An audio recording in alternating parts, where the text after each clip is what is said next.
The Brotherhood of Angels and of Men. Forward. I have been asked to introduce this book to a skeptical world, and yet a world in which every religion and scripture asserts the fact of existence of angels and of their occasional appearances among men. They may be called by any name: angels, nature spirits, devas, shining ones, elementals. Angels or devas is the term often applied to the higher grades: nature spirits, elementals, fairies, to the lower. At this period of evolution, we are under the influence of a natural force which will slowly become predominant in every department of nature. It is the force of which works for cooperation between the angelhood and humanity, and seeks to build bridges by which the two great races, human and angelic, may combine for their mutual good. These bridges are ceremonies, chiefly in religions and in Freemasonry, for these deal with the highest spiritual worlds through all worlds, the superhuman, the human, down to the lowest, the subhuman.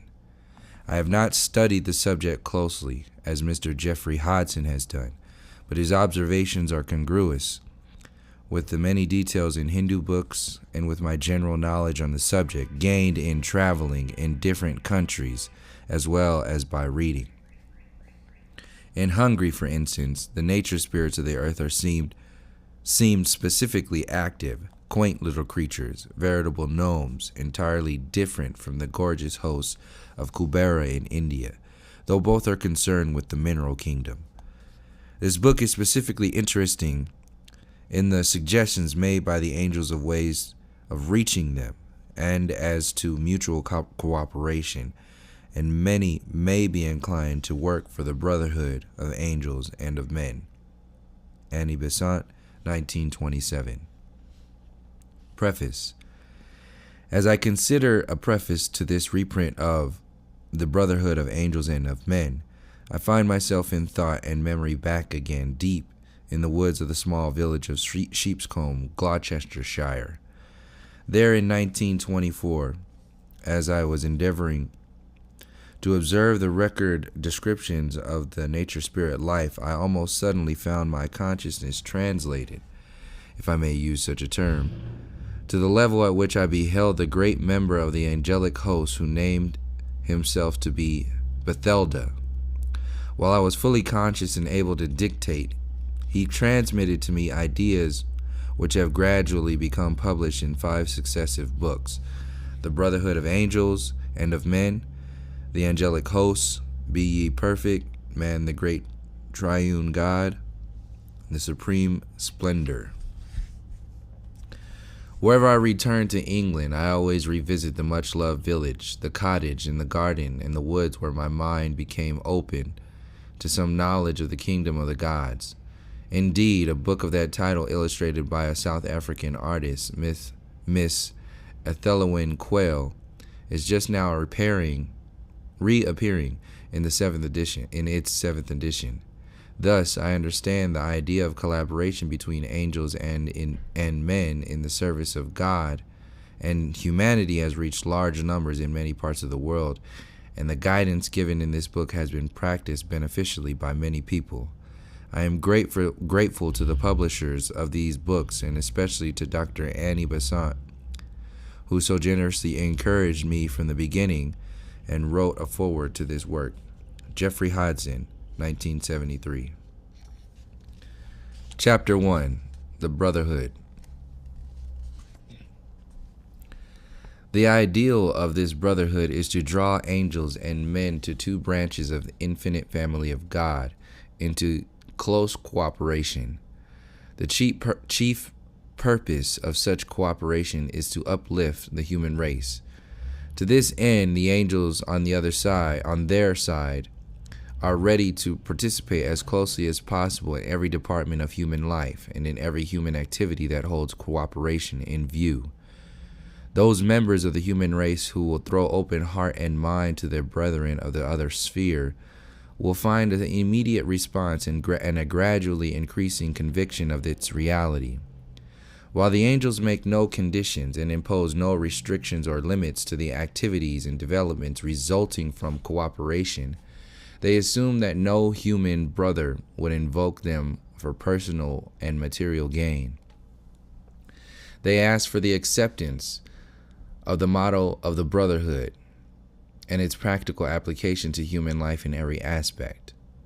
They ask those who would invoke their presence to concentrate the whole of their faculties on the development of the qualities of purity, simplicity, directness, and impersonality, as well as the acquirement of knowledge of the great plan whereby the spiritual, intellectual, and material constituents composing alike man and the universe maintain the ordered march of evolutionary progress. In this way, the fundamental basis of every human activity will be the teachings and doctrines of that divine and ancient wisdom, which has always reigned supreme as directing influence in the councils of the angels. The special divisions of the angel host with whom cooperation would be immediately practicable,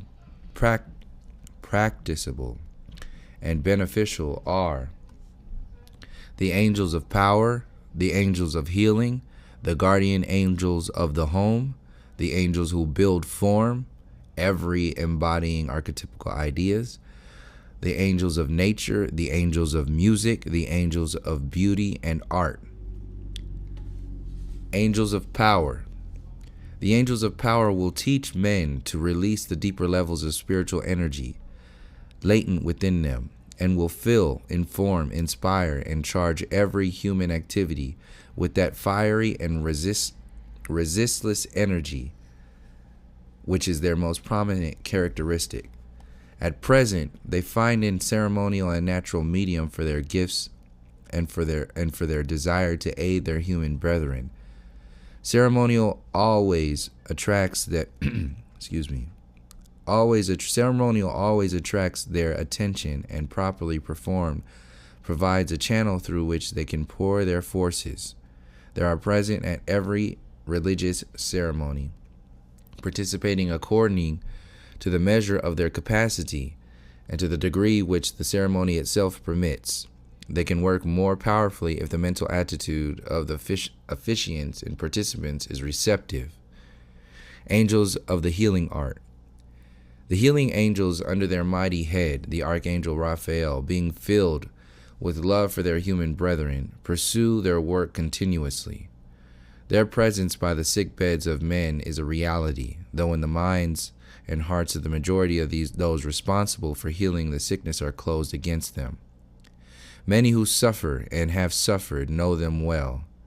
They stand in their thousands on the spiritual and mental thresholds of every sick room, in hospital or home, eager to enter in. Hitherto, but few have succeeded. The barriers upraised by human minds are often insuperable.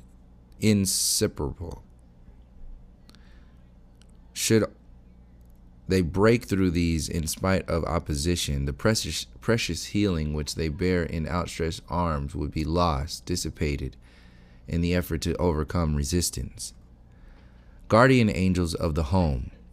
The guardian angels love the homely ways of men. They desire to share the hours of labor and of ease. They love children and their play and all the happy atmosphere of the home.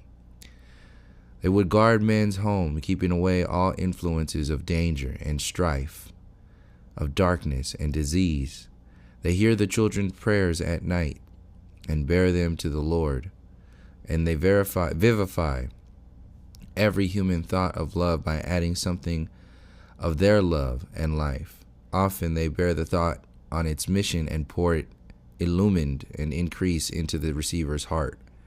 They tend the aged and the sick.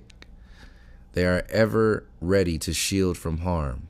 To all those hearts and homes who are open to them, they will gladly come, bringing many blessings from the on high, blessings of harmony and love. Angels who build. The building angels guide growth in every world and shaping it according to the law. Seek ever to improve, to perfect and inspire. Each immortal spark which finds birth in worlds of thought, of feeling, and of flesh, and growing becomes man, owes all its vehicles or bodies to the angel builders. So also do every gem, every plant, every animal, every globe, every universe. They stand in graded orders, these builders, each laboring at his own height. The lesser ones build gems, the greater ones build worlds. There are some who build outer forms of angels and of men. It is lack of recognition of their place and aid that has made childbirth in later times a period of agony or death. When men invoke their aid, they will teach the human race how to bring forth their kind with joy. They will see that great sacrifice is no longer marred by fears and cries of agony and woe. These angels who build man have as their queen a holy one who won freedom from the burden of flesh and ascending joined the angel hosts. She labors ever for the cause of human motherhood, and even now is bending all her mighty strength and calling all her angel court to labor for the upliftment of womanhood throughout the world. Through her angel messengers, she herself is present at every human birth, unseen and unknown. It is true, but if men would but open their eyes, she would be revealed. She sends this message through the Brotherhood to men. In the name of him who long ago I bore, I come to your aid. I have taken every woman into my heart to hold there a part of her, that through it may help her in her time of need. Uplift the woman of your race till all are seen as queens, and to such queens let every man be as a king, that each may honor each, seeing the other's royalty. Let every home, however small, become a court, every son a knight, every child a page. Let all treat all with chivalry, honoring in each their royal parentage, their kingly birth. For there is royal blood in every man. All are the children of the king. The angels of nature.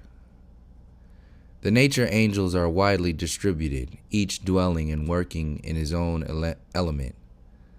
They range from brownie, elf, and fairy, sprite, through undine and sylph, to the creatures of the fire.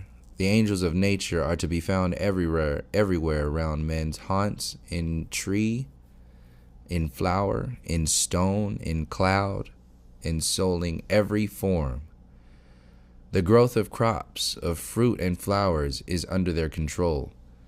It is they who bring, when men so live as to create them, earthquake and storm and flood. If humanity would invoke their aid, they might learn from them how all moods and products of nature may be controlled. The climate and weather of the world answer to law. Salamander, undine, and sylph of storm are but agents of that law. The angels of music. If you would appeal to the gods of music, you must rise to those levels of the self-where creative energy, creative power is stored. For the angels of music are but embodiments of the creative word of God, the expressions of his voice. When he speaks, a mighty burst of song springs from their hearts and pours its resonance throughout the graded order of their race. They sing in their myriads in answer to the word of God. Their sound is of a million harps touched by immortal hands. Their voice is like the surging of the sea. From the center of the universe, like a mighty tidal flood, their song goes forth in wave on wave of glory, as ordered after order answers to the word. They send the chorus forth outwards to the confines of the universe. Creation never ceases. His voice is heard continually, the voice of him who, seeing visions of extra-universal space, of cosmic ideations, speaks, telling his vision, and telling calls the vision forth, creating it in form within his universe. At his voice, angels of music leap from his lips to become the agents of power, of sound. All the world of creative power is filled with the harmony of his voice, and the angels are to him as harps, as glorious stringed instruments responding to his will. As they sing, they glow with the color of their song. They live in worlds of light and sound. They are the expression of cosmic hues and cosmic song within the limits of the universe. Limits of a universe. Our logos is a lens through which the light of myriads of universes passes into his own.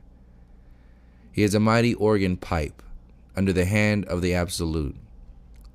All the logi of all universes answers to the cosmic keyboard on which it plays. Thus color and sound are born, those wondrous twins, and brought within the limitations of earthly time and space. Every angel and every man in his true self glows with that wondrous light and answers to the divine song, knows well the tones of the creative voice. The true self in man is lens and organ pipe in miniature, as he sings and glows in answer to the voice of God he reproduces in his grade, but with exactitude every tone and microtone of his voice, every shade of the spectrum of his light. The splendors of that rainbow-hued world pass downwards to the lesser self, and there hover, that even the lowest self may hear. The mission of the music angels is to bear this radiance of a million prisms, this surging of a million planets downwards to the ears of men, outwards into material worlds, that even tree and plant and mole beneath the earth may hear the voice of God, and hearing it obey. Every sound you hear on earth is an echo of his voice, and every light and every color comes from the dazzling radiance of his eyes. You cannot call these angels down into the lowest self.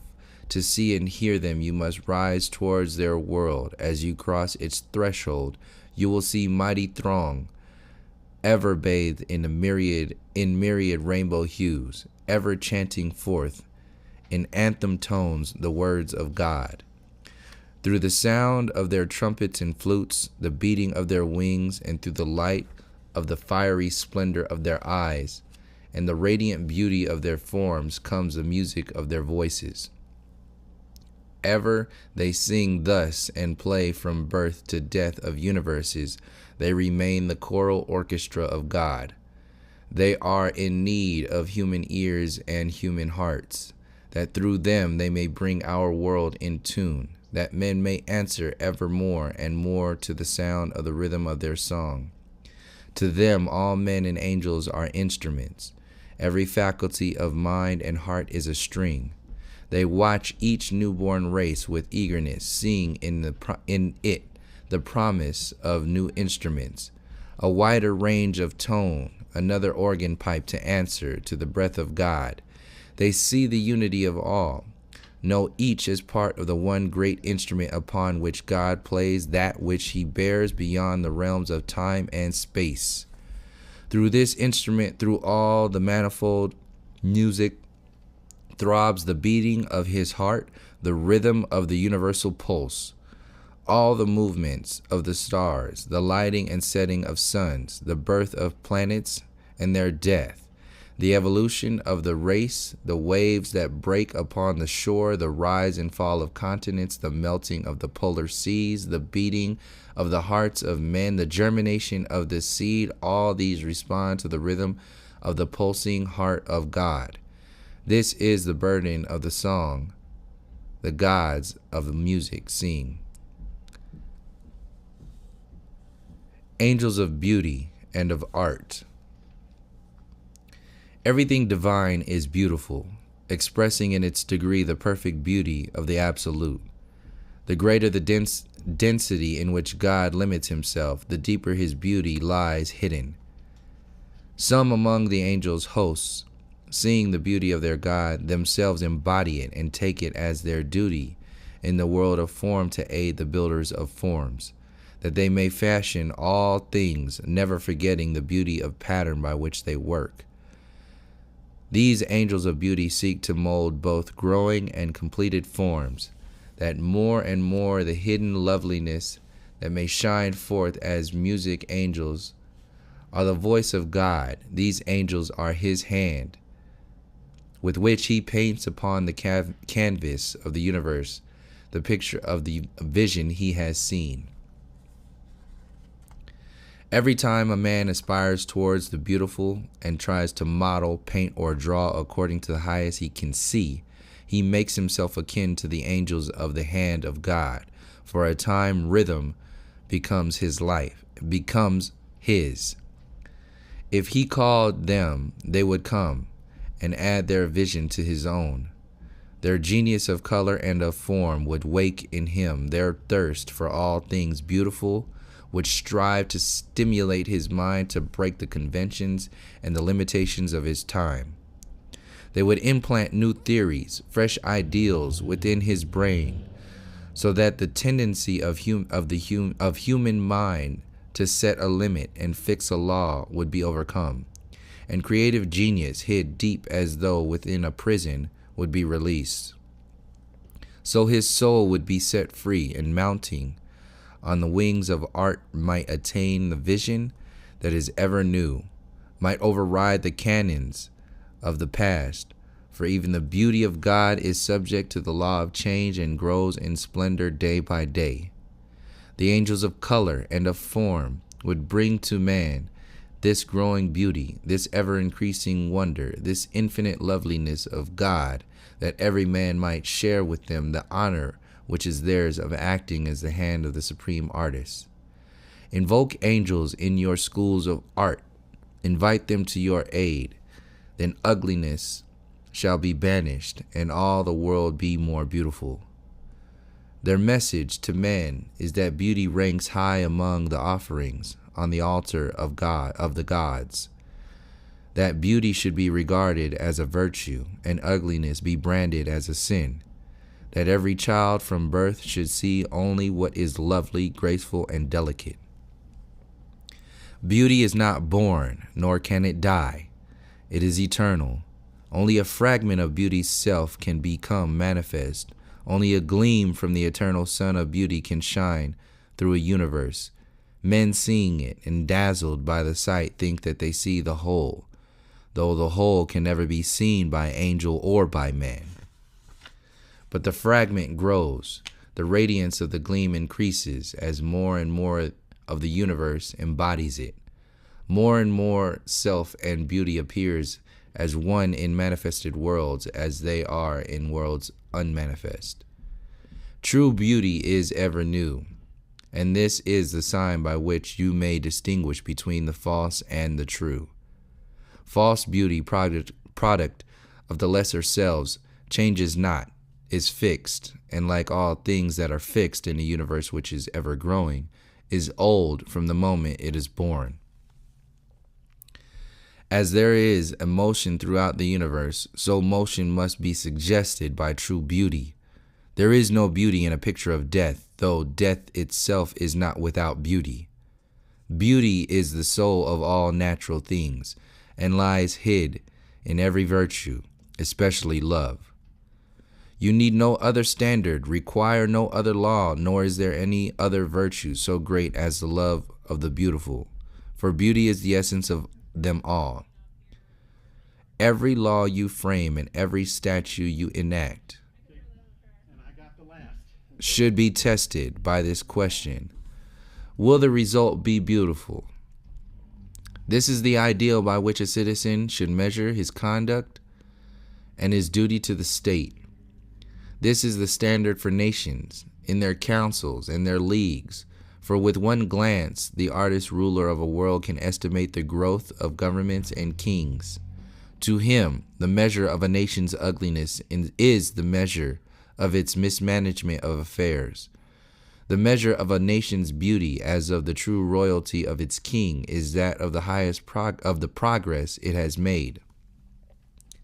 Welcome, then, as continents, as nations, as men, the presence of the angels of the hand of God, and the devas of beauty, for they will fill your worlds of feeling and of thought with such an impress of their gift that your more solid selves will be unable to resist.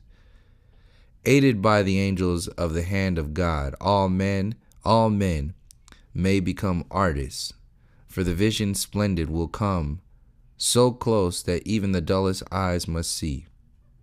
Poets, dreamers, painters, sculptors will arise in every family, till all the world becomes a studio, and earth and stone and brick are recognized as clay for the modeler's hand.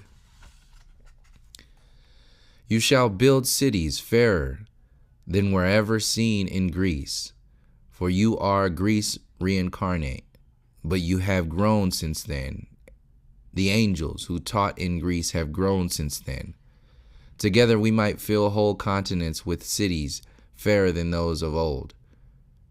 You shall mold your thoughts, your feelings, and your flesh. You shall build a race godlike in its beauty and its strength. The angel hosts will come to aid you in your task. This is the vision of the future that we bring, a future of limitless possibilities of splendor, when once more the children of God, angels and men, come together for the fulfillment of the plan. The Brotherhood of Angels and of Men, Chapter 2. The First Message.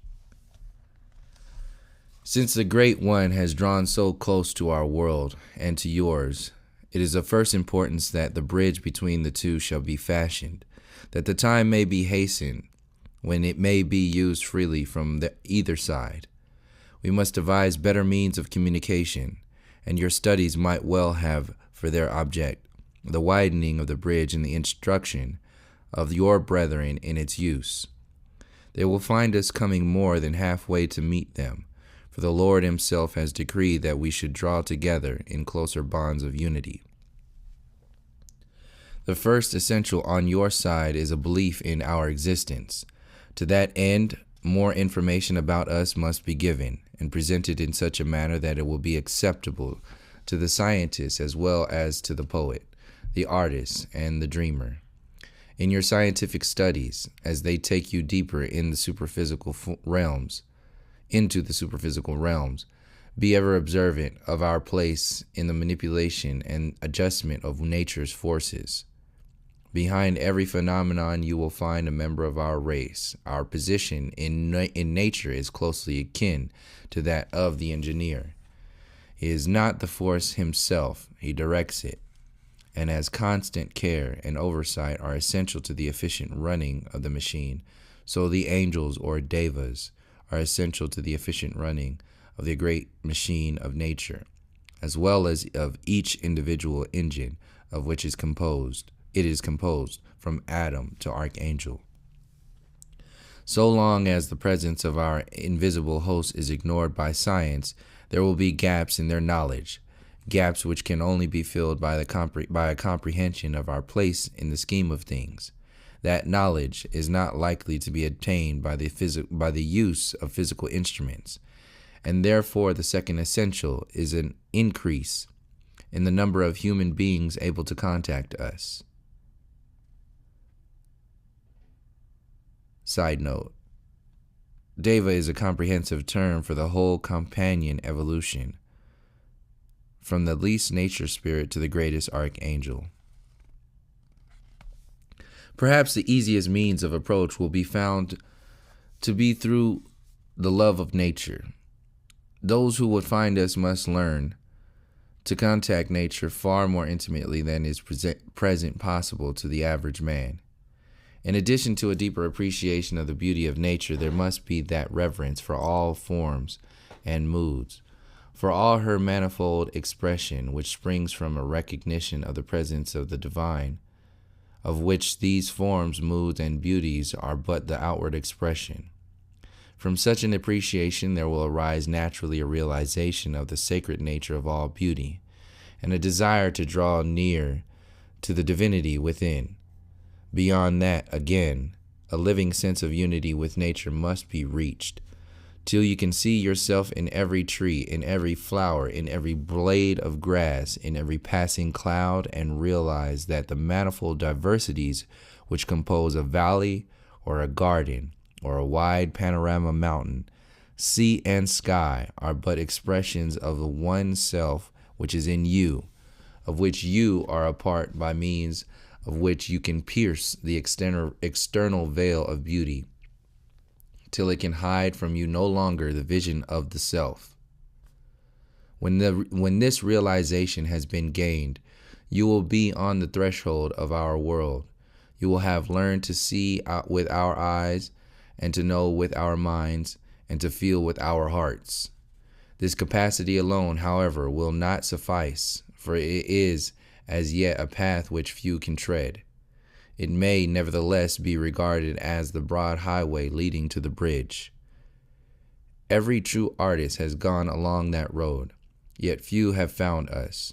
For the inquiring mind of the scientist and the penetrating gaze of the seer must be added to the sensitiveness of the artist. The scientist must learn to begin where the artist left off, and placing himself within the central heart of nature, pursue his investigations outwards towards the circumference. He will not lose in his self-realization that clarity of mind, that exactitude of observation, which he so rightly prizes, but he will direct them from a new point of view. He must place his mind inside the tree, the plant, the animal, the element, the atom. He would study, and to do this, he must first follow the path of the artist and the poet, the philosopher and the metaphysician, combining the capacities of each within himself. The realization of the angel world will gradually begin to illumine his consciousness, and through it, every problem to which his mind is turned. Let him first gain the necessary technique of the laboratory and the textbook, and then, forsaking these for a time, let him meditate, preferably amid the beauties of nature, appealing to us for guidance and for aid. If he be sincere, knowledge will surely come to mind. Knowledge will surely come to him. Next comes the way of ceremony, where divine ideas, words of power and precision of action are combined in a manner closely corresponding to that by which the angels work. Let all the churches and all the priests who seek this way throw open their minds and their work to us. Grant us a greater share in their beneficent activities. Members of the angel hosts are hovering over the heads of all congregations, standing beside every priest. Yet how often do they find themselves shut out by the barriers upraised by human minds? Let priests and congregation alike throw their minds to a recognition of our presence in their midst and invoke our aid. Soon, very soon, some will begin to hear the beating of our wings, to feel an added power in their work, and later, an increasing happiness in their lives. Let him who has come, we bring the messages of happiness, we, who are expressions of bliss divine, we for whom pain is not nor sorrow, nor parting, nor death, nor any injury, but only joy, light, and ever-increasing power, as we learn to express more and more of that will divine from which we sprang. For us, the cornucopia of life is ever full to overflowing, and from its abundance we would feed humanity. The happiness which never fades but grows until it becomes an ecstasy of bliss shall be theirs. Preach then, ye ministers of God, the gospel of happiness in his name and in ours. Would you but throw open the doors of your hearts and minds to us, doors in which in spite of the ancient teaching of your faiths, are fast locked against us, we would fill your churches, mosques, and temples. The healer, too, might invoke us to come to his aid. The sick beds of men call us, who know no pain. Wonders of healing might be performed if we might come freely. To attain this end, you must combine healing with religion, with ceremonial, as well as with the artist's vision of reality. In every institution for the care of the young, the sick, and the aged, there should be established a magnetic center, which we would call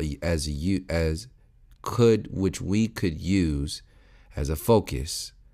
It should be a room set apart and made beautiful, consecrated by the proper ceremonial, which would have at its object the invocation of Raphael and his healing angels, and of establishing an atmosphere in which they could work. No great gift of knowledge would be needed to do this, only sincerity and vision. The room might be shaped like an octagon, with an altar towards the east, candles and the symbols of the religion of the ceremony, a country placed thereon, and a figure of the founder of their faith, incense, holy water, and fragrant flowers. Every morning a ceremony of invocation of the angels should be performed, and every evening a service of thanksgiving. In every ward or sick room a little shrine might be similarly consecrated and similarly employed. Then every doctor would become a priest, every nurse an acolyte. We should come and heal through them, helping in 100 ways. In the home life of a man, place for us might be found. In some countries, the people invite our presence, but even there, from long continued usage, old customs have lost their life, remaining largely as empty forms. Adaptations suited to Western civilization might well be devised by those who wish to cross the bridge into our world.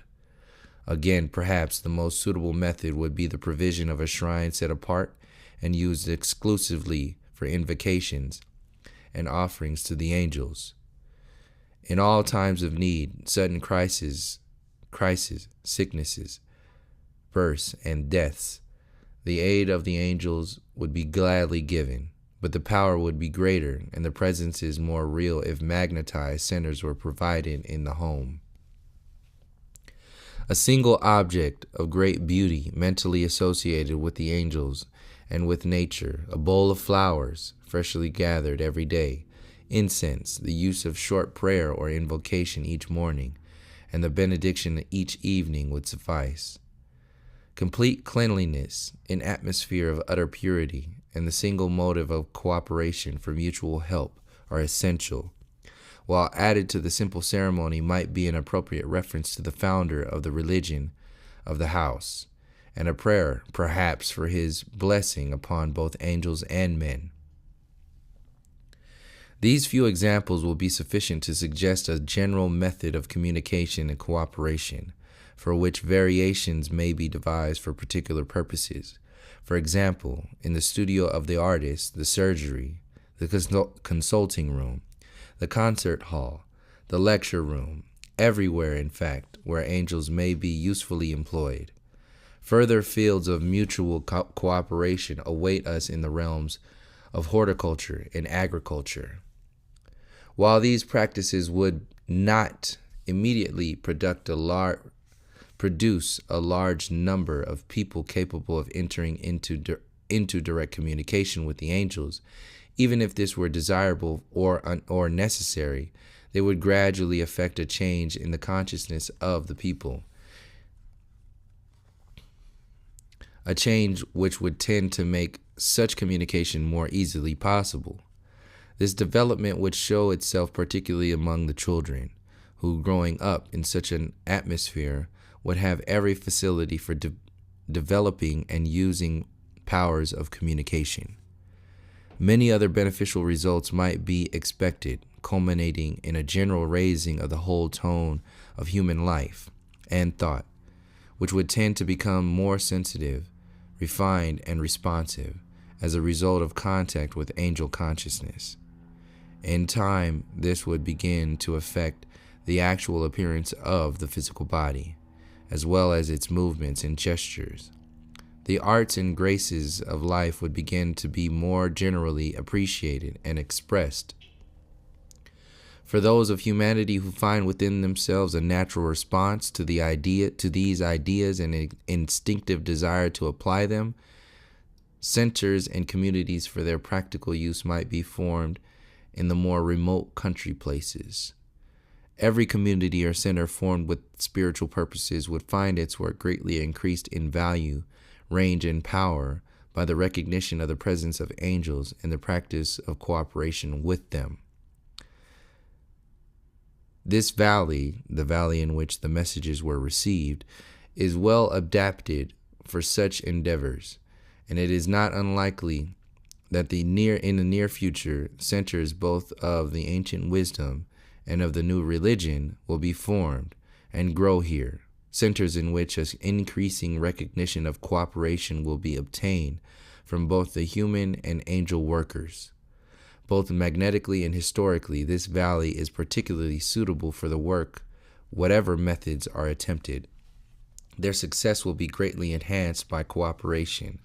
A very great readiness to combine will be shown by the angels of this district, provided always that the work has at its basis the ideals and ideas of the ancient wisdom.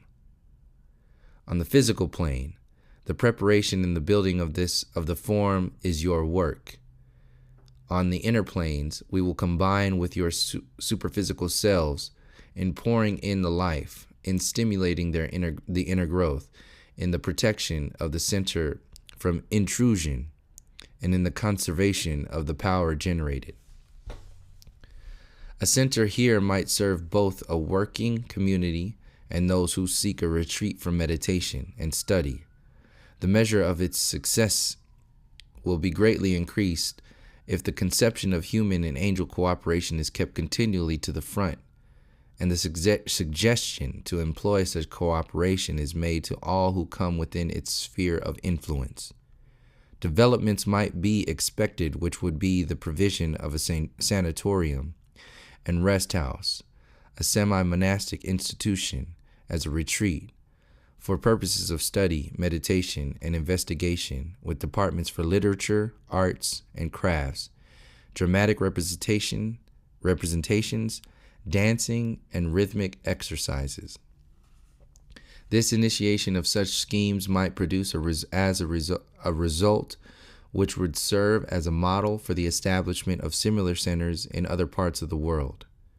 The essential factor for success in cooperation between us is the mental realization of its possibility and the continual recollection and employment of it in the mental world in every piece of work which is undertaken. Anyone who will earnestly practice this will almost inevitably develop the power to realize the presence and cooperation of the angels and their never failing response to calls for aid.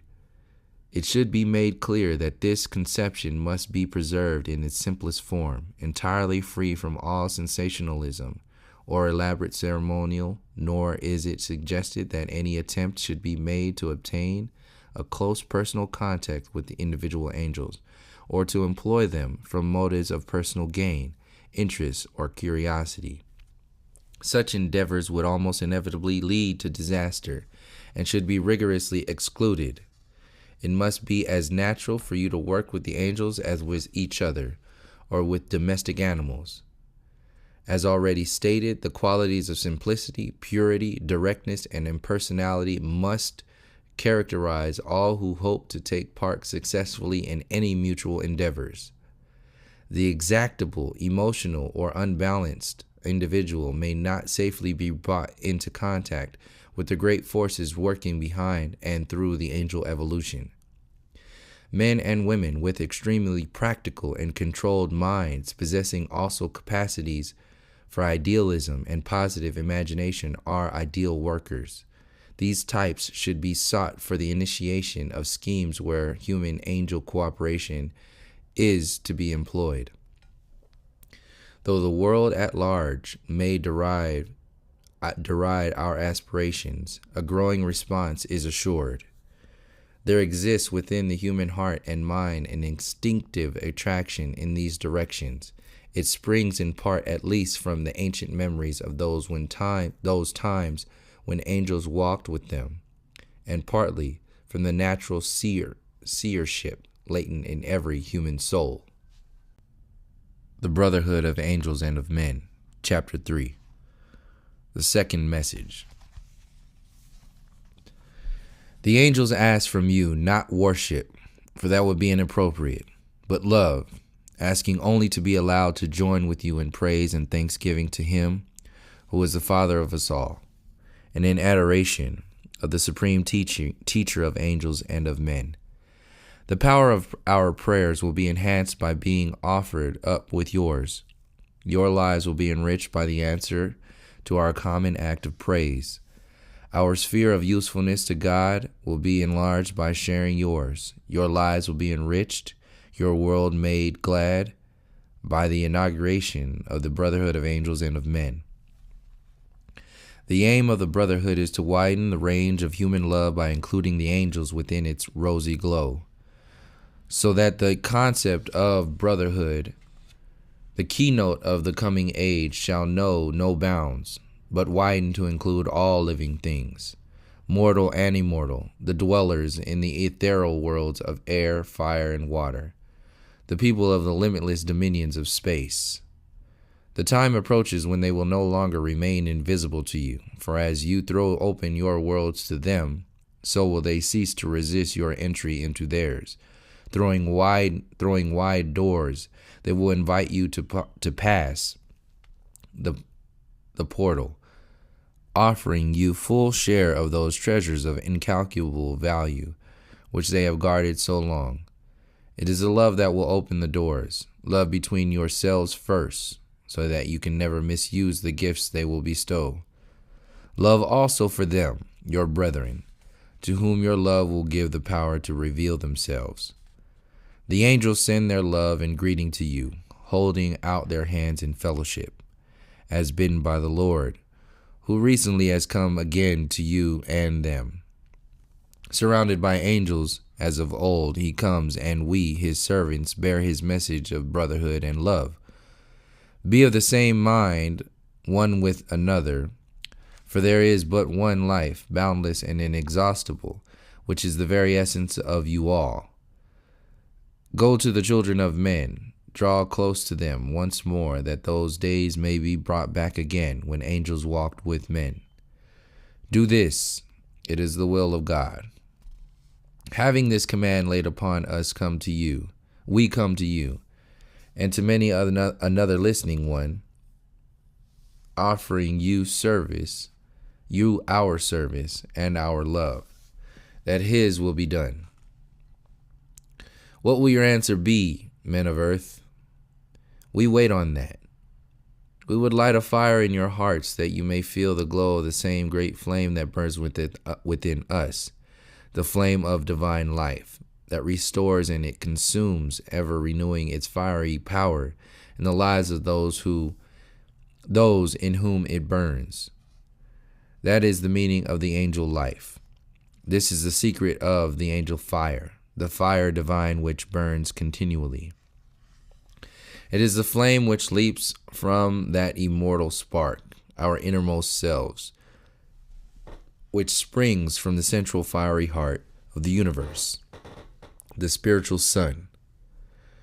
All your faculties will be increased and all your powers enhanced till life becomes an ecstasy, till unsuspected beauty reveals itself in everything, till undreamed of capacity for love, for life, for happiness arises within you. Thus you shall find your way to that kingdom of happiness, of ecstasy, of bliss, to which our Lord in his divine compassion would lead you. All this and more awaits you in the future, a future that shall be near or far according to your response to him and to his angel hosts. He desires to open a new world to you, new yet older than yourselves, to open to you kingdoms yet invisible. It will remove the scales from your eyes, and the vision splendid will be yours.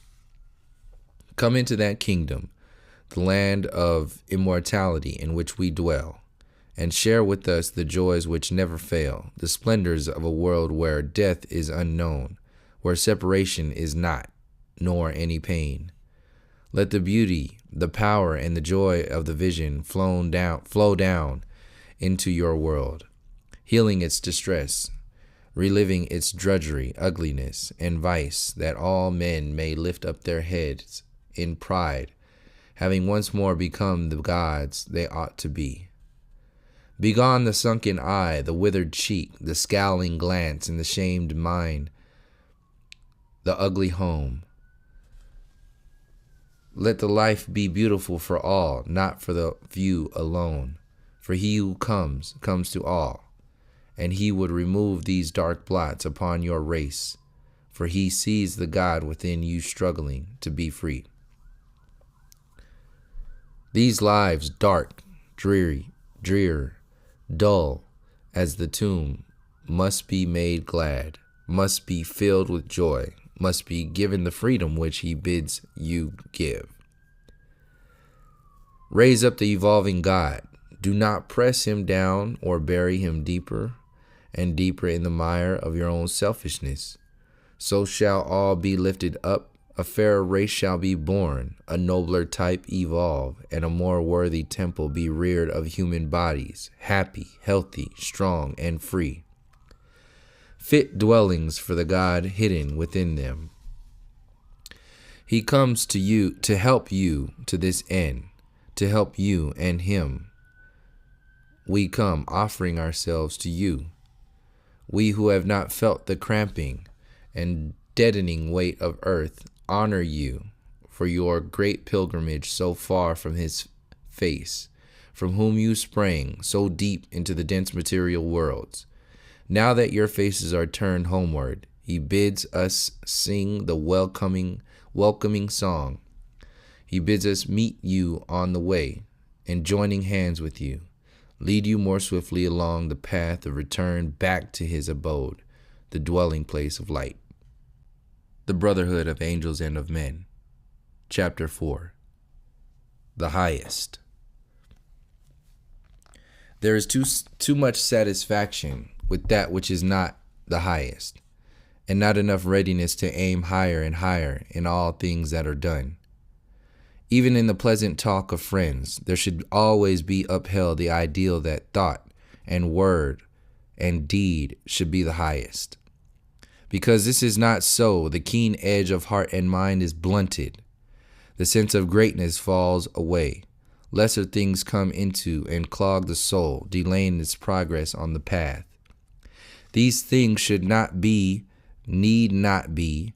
Even little things are great for those who continually aspire.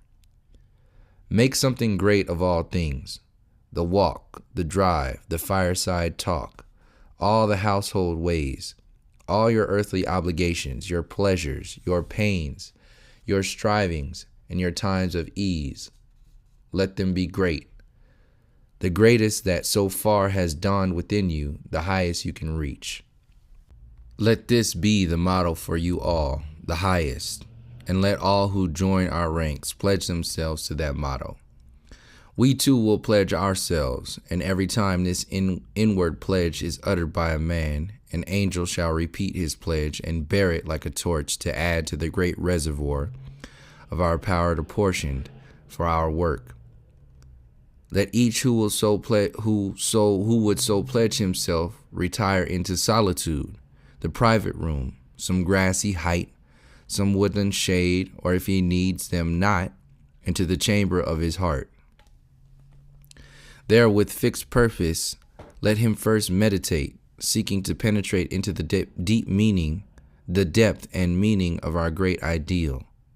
Then, having envisaged it, let him make firm resolve that he will ever strive towards it throughout this and his future lives, remembering that to the great all things are great. Thus, perchance, we may remove the blight that threatens your race, the blight of apathy, in which you are sunk so deep that only wars, earthquakes, fires, and floods, famines, and sudden death can stir your somnolence.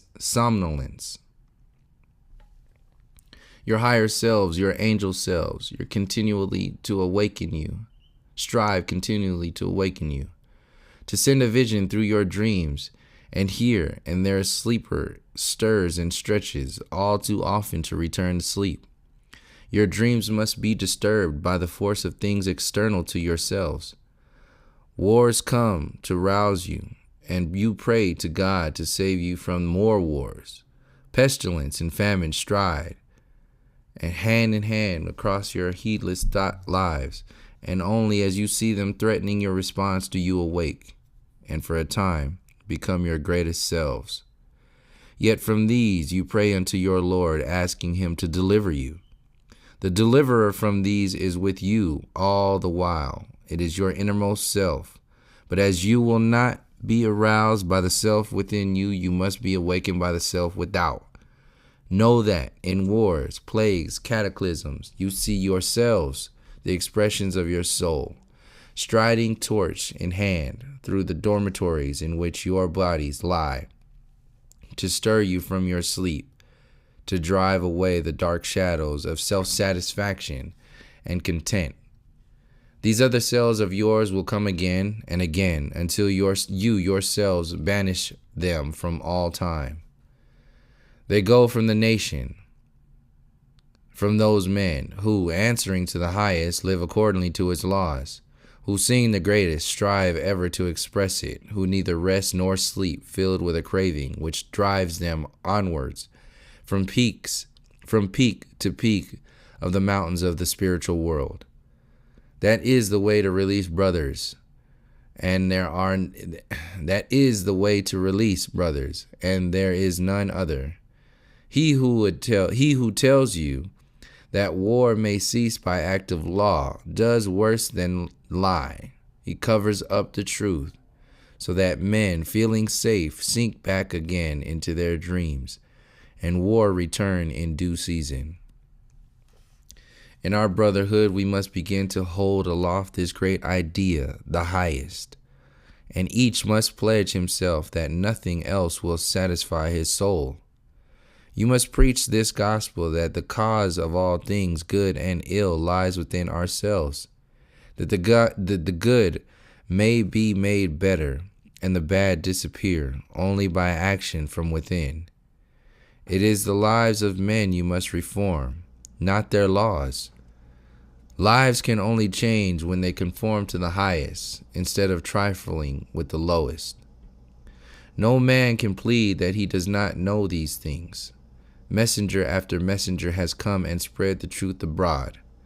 It is you who have locked up such truths in temple, church, and mosque, and taken refuge in the courts of law, till self-denial is unknown and is displaced by denial of the self. Still you laugh contemptuously when told that love shall save the world, or purity, or truth, or law, or sacrifice. You have hardened your hearts, yet he still comes, and the embodiment of love, purity, and truth, of law and sacrifice, to teach you once again the ancient truths. Less war, and even greater war, should take his place as teacher of angels and of men.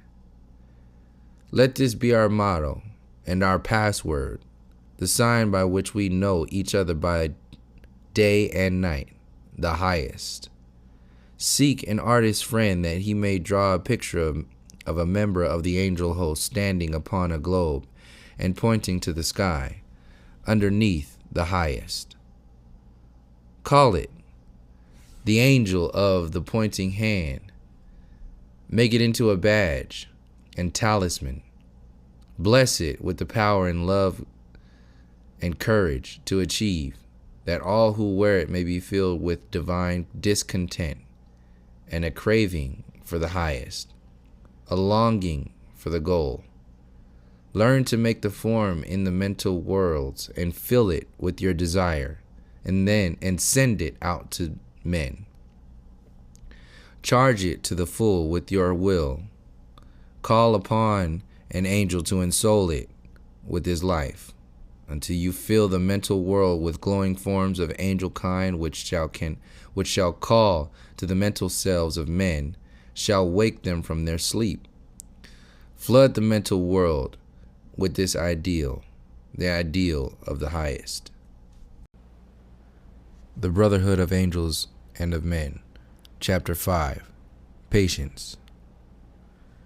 Can you conceive of an eagerness to work so great that even our bodies seem near breaking under its power, yet an eagerness combined with a patience that can wait 1,000 years?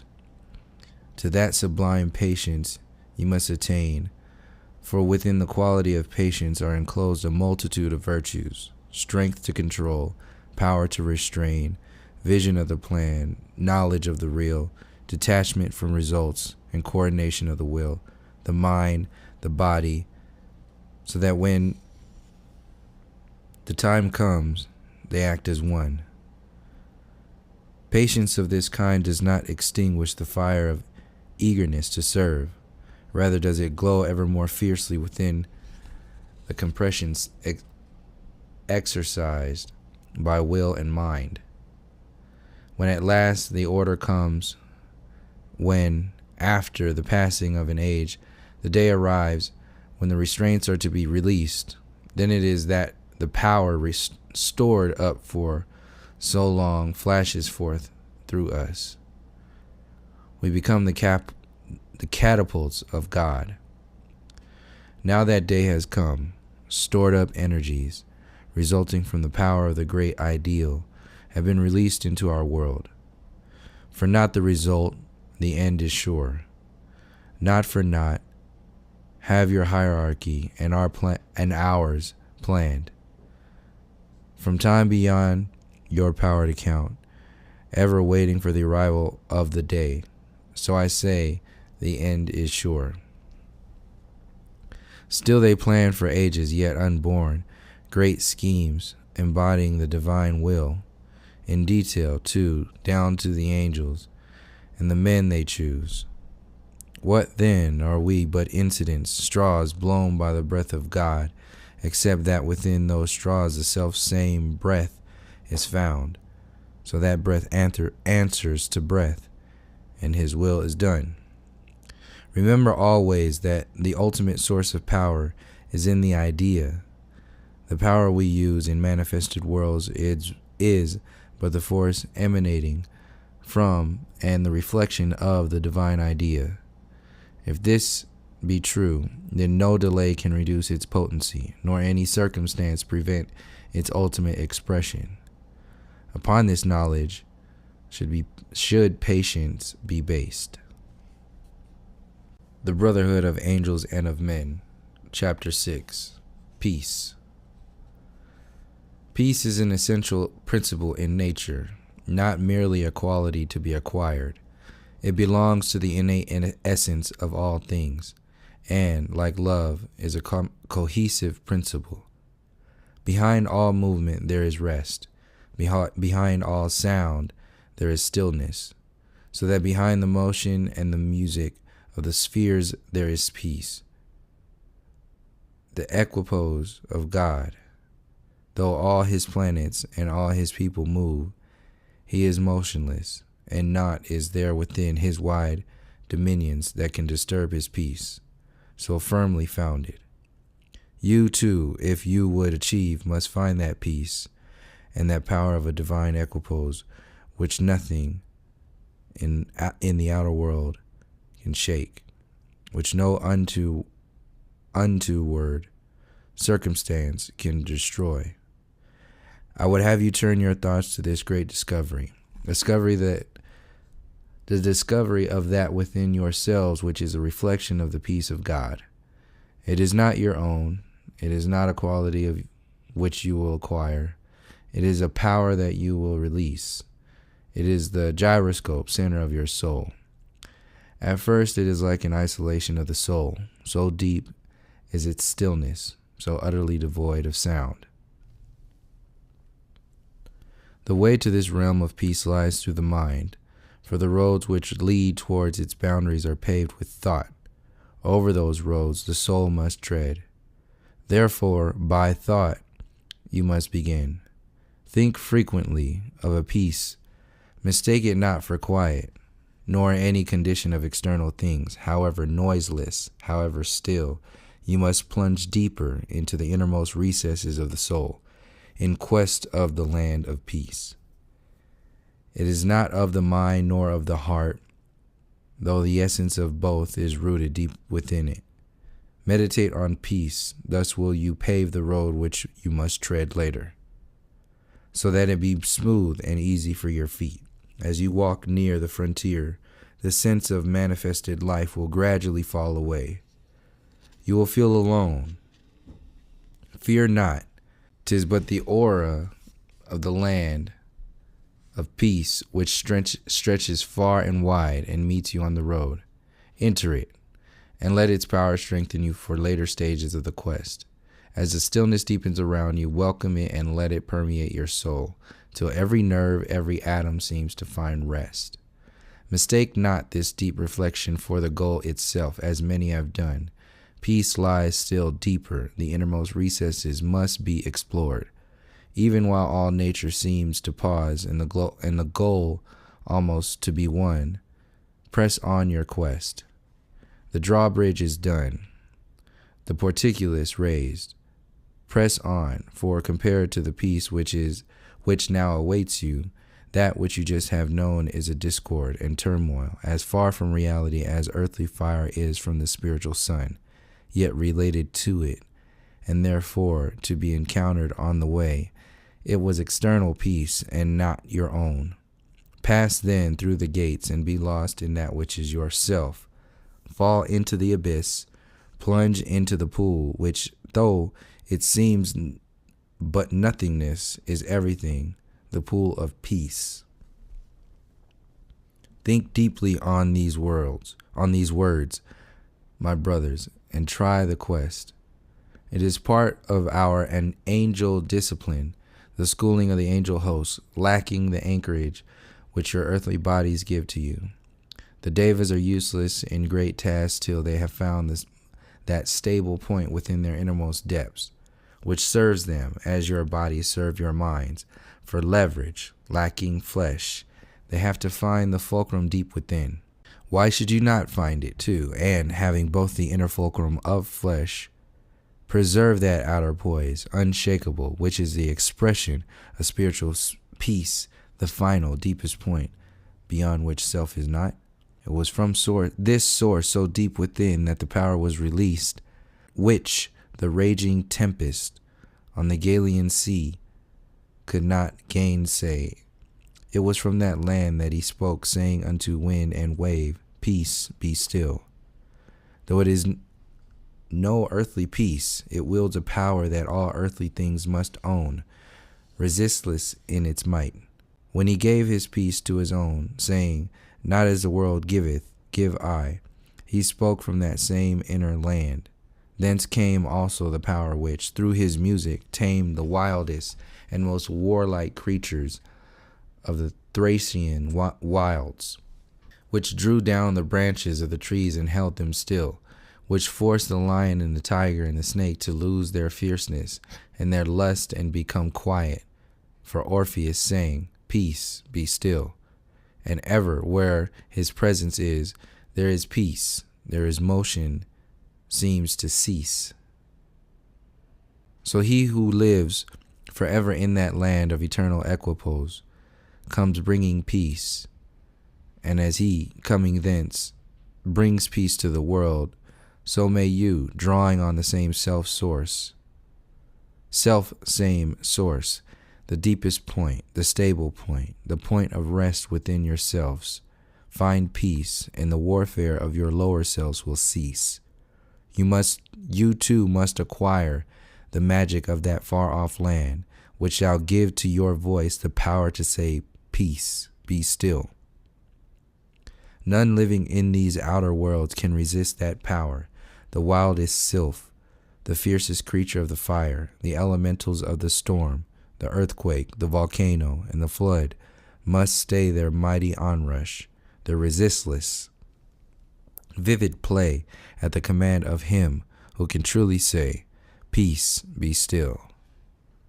This peace is the essence of all beautiful things. The quiet hour, the peaceful scene, the home fireside, the clasping hands of those who love, the worship of the devotee, the adoration of the saint, the blessing of the gods, all these have as their essence peace, and without peace their beauty is gone. Therefore, win peace. Your peoples have so much which would be beautiful, but is not. For want of peace you ape the beautiful, yet achieve it not. For want of peace nearly all your art is spoiled by too much striving and by want of peace. Only the greatest of your men of fire have truly achieved great art, great in the measure of peace it enshrines. Yet everything that grows, the gem, the rose, the weed, the insect, the animal, the man is beautiful. All are the achievements of an art which springs from peace-like lotus flowers resting on the surface of the pool.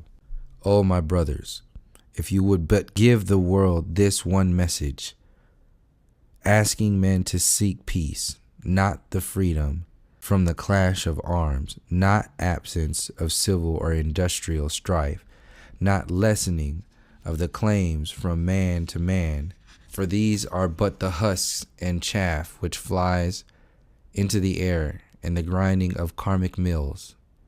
If you would escape the karmic debt of war, you must lead the souls of men to that land of spiritual peace, in which to contemplate and find, each for himself, the peace divine. If you would but emulate the silent-footed devas of the air, who live their lives not in soundlessness, but in song, whose every moment is a harmony, whose every thought paints a bright picture on the canvas of the sky, whose every heartbeats are whisperings of joy. When you tell men that we come, ask them this boon in our name, that they will cultivate peace. Life must, indeed, be motion, and motion sound, but let all sounds of human life bring harmony, and let them learn to make their path melodious and sweet. Teach them to listen to the music of the trees. Show them the way firs and pines and beeches live, swaying to the wind and singing all the time. They have swayed and sung since time was. Now they are incapable, in any circumstances, of stridency or discord in their song. So near oft times do we come hoping that you will hear the beating of our wings, and yet we fail, and often must retire, driven away, almost with horror, at the sounds and forms emitted by your ways of living. Appeal for the abolition of every sound which might hurt the ear of a child, in city, in street, in country lane, in factory, farm, or field, so that gradually you will have removed this impassable barrier of noise, which you have erected between our world and yours. Teach your people to cultivate the quiet hour, to learn the joy of peace, the mood of silent happiness, for these are the obvious ways of human life. These should be the natural expression of your lives.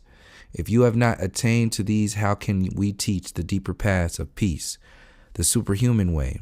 How lead you past your normal selves into the land where God is seen walking in his garden of peace?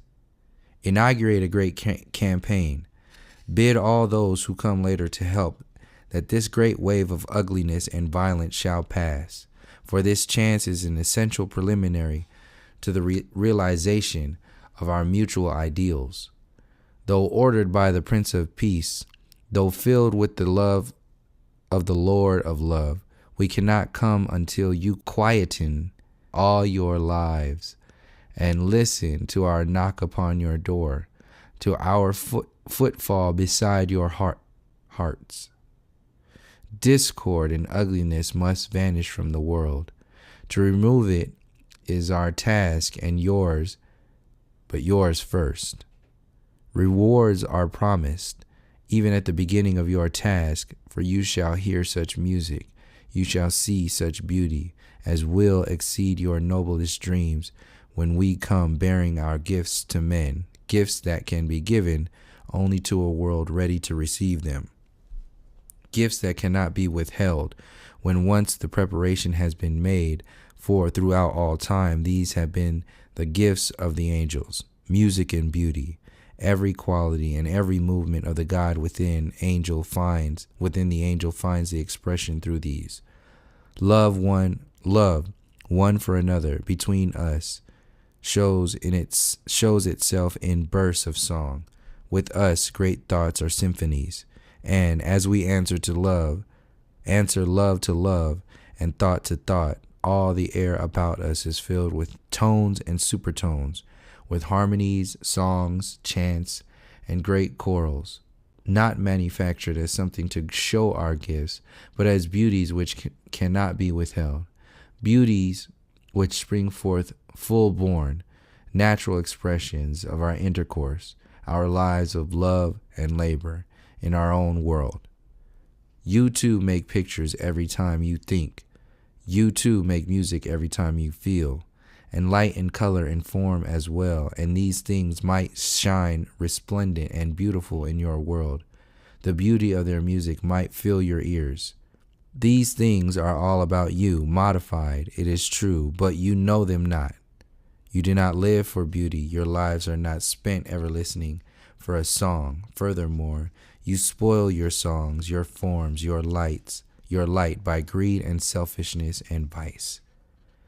These errors would quickly vanish if you but heard and saw the monstrous sounds and sights that spring from them. Seeing all we see, do you wonder that the angels weep, beholding gods fallen so low?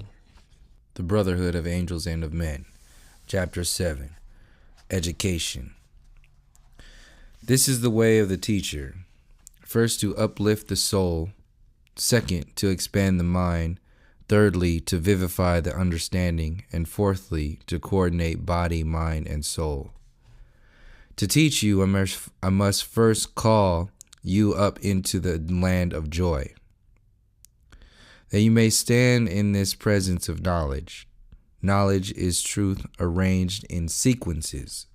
Knowledge is truth mirrored in the human soul. Knowledge is the life aspect of learning. The twain should never be confused. Knowledge is the synthesis of all that learning gives. Knowledge is unity as it finds expression in the realm of ideas. Knowledge differs from wisdom. Wisdom ever grows. Knowledge is stationary. Wisdom is the self of knowledge. Knowledge is wisdom expressed as ideas. Wisdom is innate within the human soul. The human soul must acquire knowledge. When knowledge is gained, it is no longer required. Knowledge is only useful as a key to unlock the hidden wisdom. Knowledge belongs to the unreal, wisdom to the real. Knowledge dies, wisdom is eternal. Knowledge is the odor, wisdom is the flower. Knowledge is light, wisdom is the sun. Knowledge is the picture, wisdom is the vision. The soul of man is the artist. To the teacher, the pupil is the artist who will translate wisdom to knowledge after he has found wisdom through knowledge. The teacher must teach wisdom, not knowledge. The mission of the teacher is to elevate the pupil, to place him in the presence of knowledge, that he may reach out his hand to such knowledge as he may desire, the teacher watching all the while, guiding the selection, influencing the expression of that which is acquired. When the pupil is familiar with knowledge, the teacher shows him how to use it as a key to which to unlock the hidden wisdom. As the doors swing wide and wisdom is revealed. The teacher withdraws, thereafter watches from afar. Wisdom cannot be revealed until the soul is lifted up. Therefore, let all teachers learn first to lift up the souls of men. Teaching should begin by prayer, so that the pupil may learn to free his soul from earthly things. Being free, he must mount on wings of prayer, that his soul may be lifted up. Having lifted him to heights where knowledge dwells, the teacher should support the pupil, holding him by the hand until he learns the equipoise of that unaccustomed land. Then, and then only, may the teacher begin to teach. There is but one way to teach, that is by sharing, for that is the way God teaches, and every teacher should be to his pupil as a God. The art of teaching is the art of God. That is his purpose in his universe, to educate. All teachers should aspire to be godlike, for, being in God's miniature, all their work becomes divine. The teachers of a nation should be its noblest sons, its greatest men. They should learn to elevate their souls, should find those hidden pathways through the mind which lead from brain to wisdom, from wisdom back to brain. They should use these daily, till all the ways of flesh, of feeling, thought, ideas, and wisdom are as familiar lands. The teacher must survey these lands, each in turn, until he has distilled the essence of them all, has learned to stand and to be free in each world. Then, and only then, can he truly educate. Then only can he guide his pupil's feet along the path which he has trodden, then leave the pupil free to use the pathway for himself. For the teacher, wisdom is the highest, for the pupil, will. The teacher should not begin to teach until he has touched the highest, lest he should err in the lowest. But having learned the secret whereby wisdom is revealed, and having kept the pathway free, seated in wisdom, he can order all his actions in the lower world according to the wisdom's decree. Then will he be worthy to teach, for wisdom cannot err. With wisdom, he will examine his pupil's body, especially its brain, the organ with which he is concerned. He will order all the pupil's earthly life, that brain and body may be developed to express wisdom, for nothing less should be his aim. The body must be supple and loose, and feel the brain elastic, sensitive, responsive to what is high, unresponsive to what is low. Carefully, day by day, nay, even hour by hour, the teacher should watch the growth of the body and of brain. The earthly life should be suffused continually with joy. He should not permit even the shadow of a pain. For pain is a teacher of maturity. Pain is a teacher of the pupil's later years, not of his youth. Qualities of joy and freedom must be developed to the utmost in the child. This is essential to ultimate success. Failing this, growth will be warped, body and brain will harden, the higher faculties be dulled. And the food and clothing of the child must be light, yet containing also the elements of strength. Purity should surround him from his birth. All that is gross should be rigorously kept away. Thus only may the body grow to be light and strong, pure, joyous, and free. Having the basic factors of his growth, all else will follow naturally. Virtue will develop, vice will gain no hold. On these, the teacher's basic principles, the curriculum should be based. If the child should err, the teacher blame himself.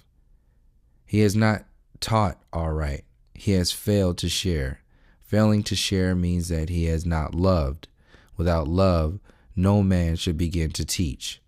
As God watches the growth of his universe, sharing with it his life, his wisdom, and his joy, so must the teacher, meditating continually, sharing his vision and his wisdom with the pupil. As he sees his many pupils grow in earthly strength and grace, in mental gifts, in heavenly wisdom, he should pay close attention to the diversities of gifts and character which each one develops as he grows. For only by close study and wise discrimination can he select each one and place him in his natural group, so that classes may be formed. For only those be so grouped whose gifts and character demand a similarity of method. One of the most difficult and important tasks of the teacher is the grouping of the pupils in their class. He should not group so much by age or subject to be taught by as innate character. When thus the proper groups are formed, they may be mingled or even interchanged, but in all that affects the close relation between the teacher and the taught, a proper grouping should be maintained. So also in the world of thought and feeling, it is with the highest wisdom that the underlying basis of the teacher's art should be applied.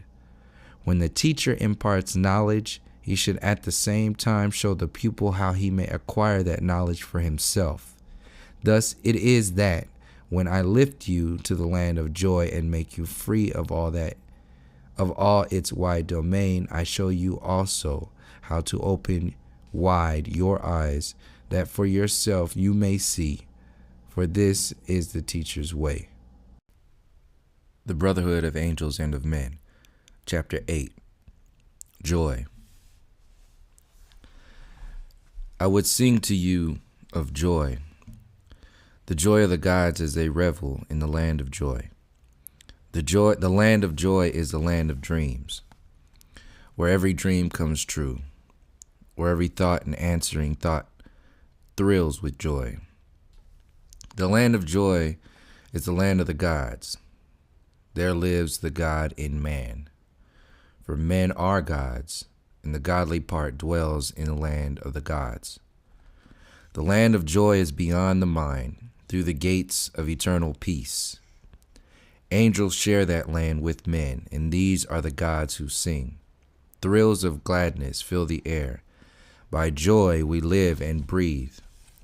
Everything is full of joy, like the bursting buds of spring.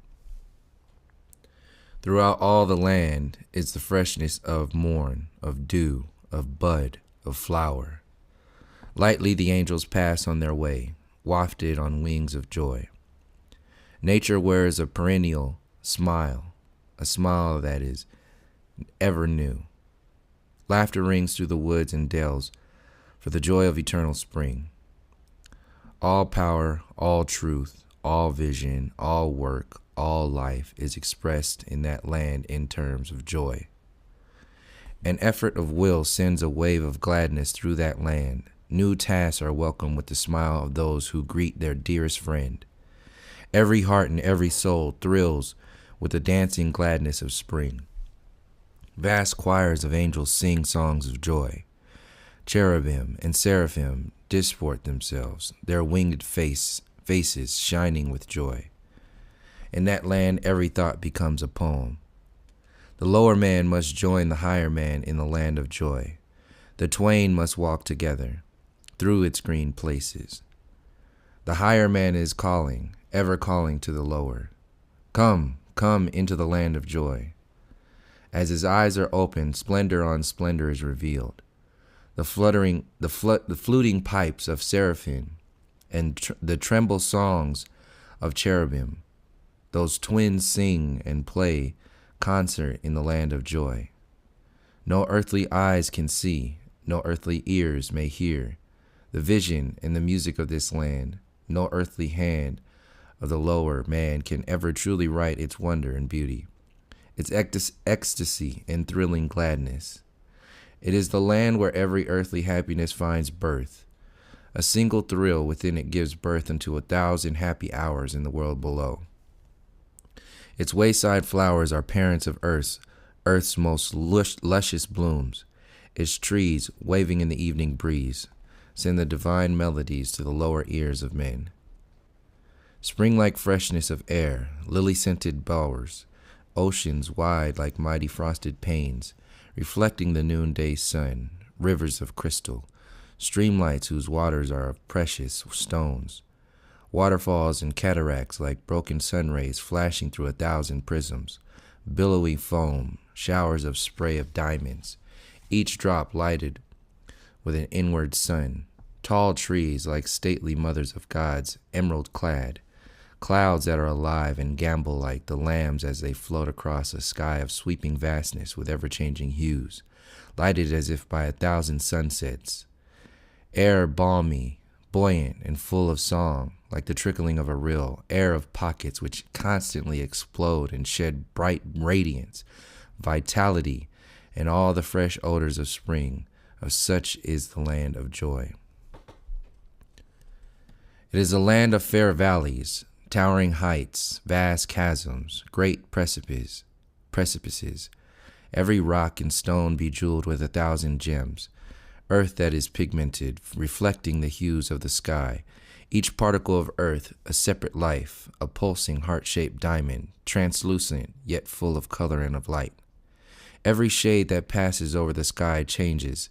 The color of the earth is broken to 1,000 hues by myriads of nature's prisms. There are no deserts there, yet all the land is like an oasis, a mirage that is true. In the land, so far yet so near, the immortal self of man resides. There all day long he walks, companioned by his angel kin, each ensouled by joy, each its embodiment. Their distance is not, for all the world is at his feet. There is no time. There no time passes, for eternity is his. Such is the land wherein the souls of men dwell. Such is man's spiritual home. Though I speak of land, of river, sea and sky, of trees that wave majestically, of precipices and glade of mountaintop and field, it is but the essence of these things, and not their form, which compose the very landscape of the land of joy. For it is a land of light where all things are of light. There is no form that you would recognize as form, yet form is known through cognizance of the essence of all form. Beauty gives ecstasy, the answering thrill of joy, yet it is not beauty's form, but beauty's self we see. In this world of eternal gladness, there are no words, for the soul of men and angels have no need for words, nor are there thoughts, for thoughts are but divisions of ideas, as words are but divisions of thoughts. Here division cannot be, for the land of joy is unity made manifest, yet not in form. Unity is the basic law of the land of joy. All the knowledge that men acquire by thought is here.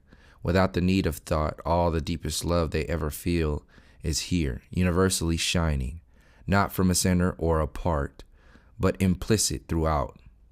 The music that you know by thought, by feeling, and by sound is a faint and far-off echo of its universal music. Before the music could find true expression in the lower worlds, every atom of the worlds of thought, of feeling, and of flesh would have to learn to sing, so that there would be no room at all for anything save music. Even the interstices between the particles which build the form would be filled with song. Before the lower man could hear the wondrous sound, he must be built anew of singing atoms, so that he could hear the atom's universal song.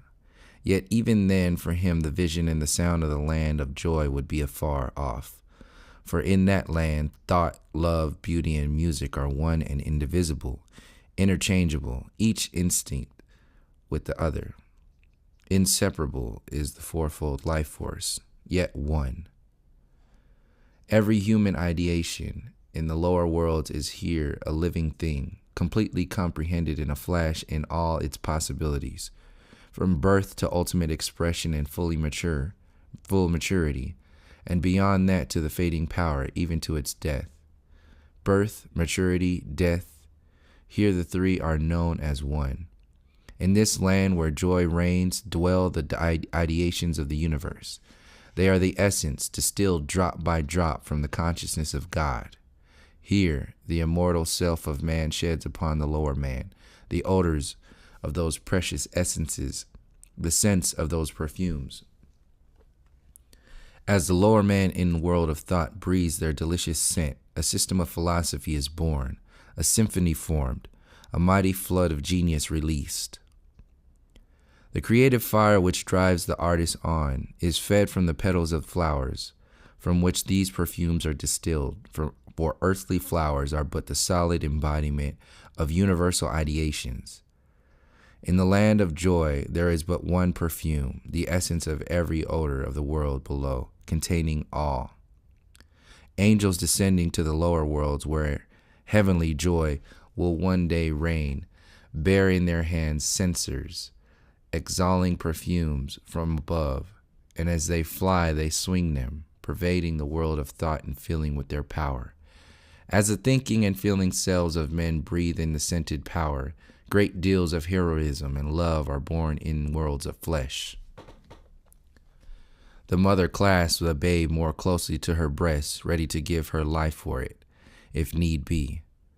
The slave of housework, toiling with rebellious heart, seeing before her a lifetime's drudgery, takes heart anew, sees husband tired, sees children sick, yet drudges on.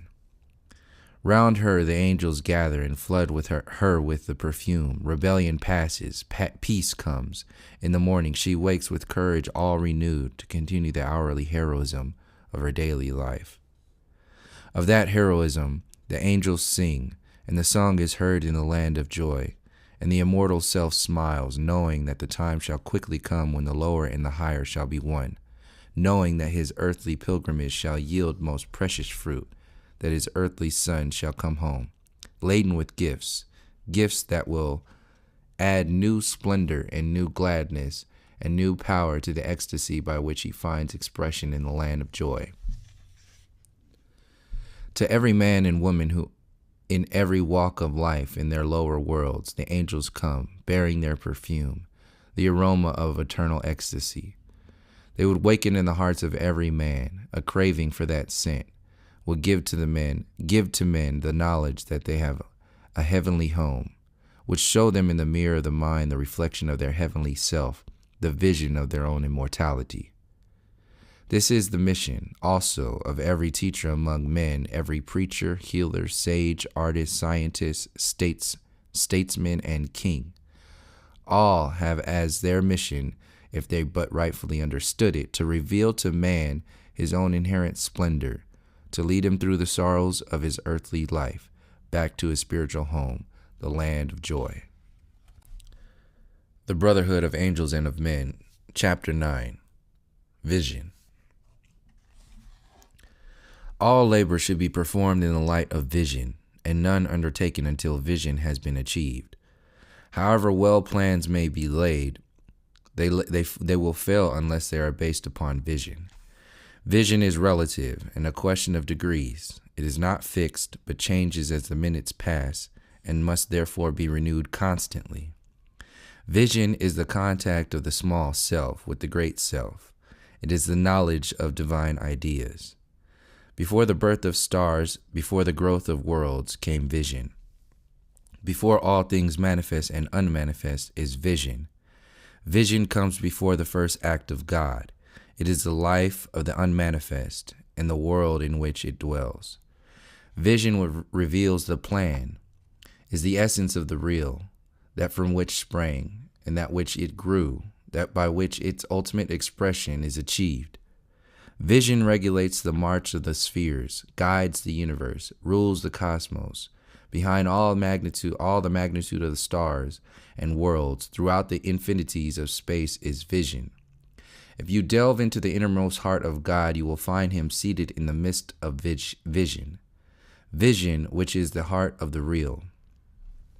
From his vision proceeds the real, and from the real, the unreal.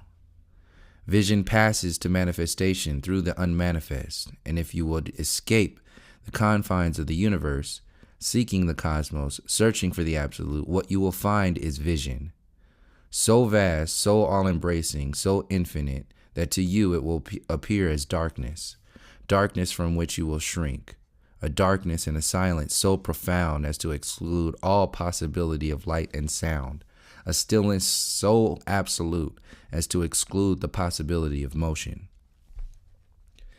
Such is the vision of the absolute. Your wings may not carry you across its wide spaces. You cannot fall into its dark depths. Your eyes cannot penetrate its utter blackness. Wings, eyes, and voice serve you no longer. You must turn backward, craving for sound and light and motion. Yet that which to you is positive negation is the vision from which all universes spring. Descend, then, once more to your own world, finding there a reflection of the darkness you can comprehend. For even as you gaze into its depths, vision will come, and you will know all that has been, is, and is to be, the vision of the now, that which is behind eternity. No man possesses it, no ruler even of systems or of worlds can claim it for their own, since they themselves are but the shadows appearing within its dark depths. Yet it is not evanescent, nor aerial, nor ethereal, nor does it ever change. It is. The highest point within you is but a reflection of that vision. Every cell in every world is ordered by it. You and I and all that live are ordered by that vision in our enfolding and unfolding. It is not God, for God himself, whether he be man, angel, world, or ruler of worlds, or even ruler of rulers of worlds, must conform to it. Whence it came is not known, nor ever could be known, for it is behind all knowledge, even of the supreme. It is at once apex and base, and sides of the pyramid of all things manifest and unmanifest. When men, angels, worlds, and rulers of worlds pass from manifestation to the unmanifest again, vision remains, nor is it changed in its varying decrees. So, my brothers, in all things, let us seek the vision. Whenever our eyes rest upon a form, let us seek its vision. And when we hear a sound or see a light or grasp an idea, or even for a brief space touch reality, let us remember that behind all these there is a vision. There is vision, and remembering, bend our powers with tireless search to find it. Since when it is found, the key of knowledge is revealed. It is not here nor there nor anywhere, but everywhere. When you gaze on beauty, you gaze upon the self. And when you gaze upon the self, you see yourself. And behind the greater and the lesser selves is the vision. The vision that you have, the dreams of future lives, the splendor of great plans, the inward urge to tread the path, to find the goal, the craving of your hearts to make a perfect world, to heal the sick, to appease all pain, to annihilate the ignorance of man. The vision of all is this in you, in a faint reflection of the vision seen by that which is the summation of all that is. For behind that, too, is vision. There is a graded order including all visions, great and small. Remember this, and ever seek to test your own small share, raising it stage by stage through the graded orders which lead from the unreal to the real, and from the real to vision. Just as no vision you can have is comparable to that of the ruler of your worlds, so is his vision not to be compared with that from which it springs. In all your lives, in all the worlds, seek vision. Behind the atom and the gem, behind the growing plant and the mighty tree, behind the fawn, the lion, and the tiger too, behind the angel and the man, behind archangels and solar lords, is vision. Until you have found it, your soul will not rest. Sight, even mental sight, is to it as the ideas of a world to the infinitude of ideations behind all worlds. Yet sight is the instrument by which it may be known, for there is a graded order of sight, a stairway of vision, winding in a never-ending spiral through all worlds and through all space.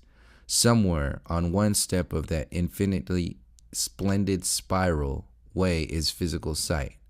Next above is mental sight, the vision of the mind, and beyond that, spiritual sight, which leads to universal sight, and thence to cosmic sight, and beyond that, unknown sight. Unknown save that there is no end, that somewhere in that unknown infinitude the highest and the lowest meet. There is not separating the highest sight from the lowest, nor are they different save as they show themselves in each individual soul. This is the starting point for every quest, that inasmuch as it can show itself through us, everything is ours. For within man too that mighty spiral can be found, not of him, but passing through him, winding its way from below, entering his feet as it were, and winding through him until it passes above his head into his deeper self. Through all things these spirals pass, up them all things must climb within themselves.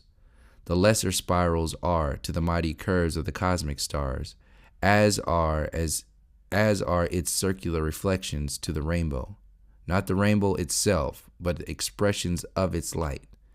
Behind the lesser and the greater curves is vision of the spiral whole. The Brotherhood of Angels and of Men, Chapter 10, Thoroughness.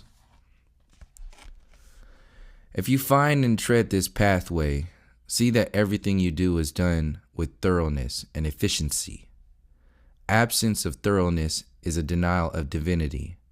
As divinity is implicit throughout the universe, so should thoroughness be implicit throughout your work. Set a standard for yourselves. Absence of thoroughness means loss of force, since without it, no work can be clear-cut in its outlines, finished in its expression. Work should be regarded as a vessel containing force, the force of the idea behind it. Thoroughness gives to the vessel a perfect outline. Where the outline of a form is perfect, there is no loss of force. Work should be regarded as a chalice held up to the mind, that through the mind, the power of the idea of which the work is ultimate expression may descend into it. If the work is not thorough, the chalice will be malformed, the wine spilled. Therefore, work always with thoroughness. So God works throughout his universe, in which there is not even the smallest part which does not bear the impress of his mind. Nothing, however minutely small, is overlooked. Nothing, however great, that is not completely pervaded by and held within the grasp of his mind. He makes of his universe a perfect chalice. Under his control, no force is ever wasted. The cup of his work, full to overflowing, never overflows. So also his ministers work the dual hierarchies of archangels and perfected saints, his holy ones, his right hand and his left.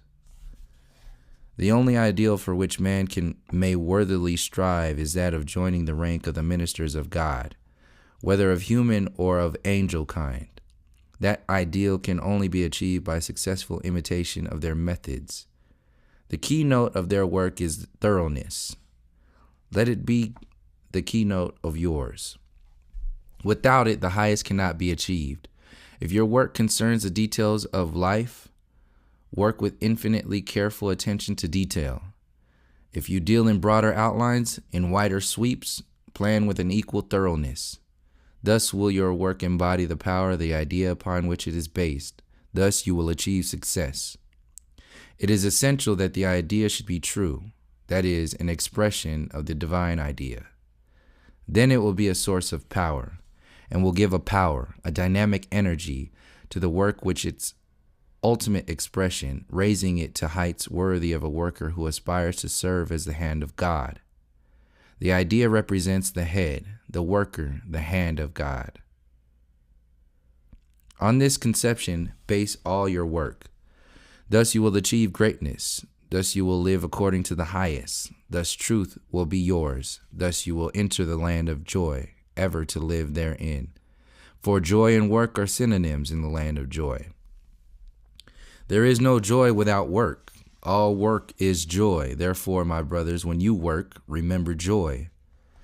Try to make of your world a reproduction of the land of joy. Keep joy uppermost. Flood your house with joy, your garden too. Let joyousness pervade your neighborhood. Preach, teach, inculcate joy. Set it upon high. Hold it up before the eyes of men.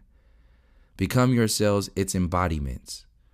Thus will you bring the sense of the land of joy even to the earthly hearts and minds of men. Cease to divide your world and work into compartments. Train yourselves to see in everything an expression of the one. Practice the discovery of synonyms. Play at matching them. Do not pass from your work to play. Do not pass from work to play, from play to prayer, from prayer to worship in your church, from church to recreation. Do all things as from a center, from which they are seen as one, as indeed they truly are. Thus will give you a new meaning to life. Above all things else is the need of your race. You have lost the sense of unity. You are conquered by the delusion of diversity. You are enslaved by the apparent separateness of things. So you have lost the meaning and the true vision of life. That vision must be recovered before any advance can be achieved. The keynote of the true vision of the meaning of life is unity in diversity. Therefore, you must also teach unity. Unity is the most intangible of all the attributes. Seek to grasp it in the lower world, and it will evade you. Therefore, you must rise above diversity beyond form, past ideas, even leaving the land of joy behind you, since joy is an idea. When the last vestige of an idea has been emptied from your soul, unity can be found. The Brotherhood of Angels and of Men. Chapter 11. Unity. As there is a land of joy, so also there is a world where diversity is not, where there is unity alone.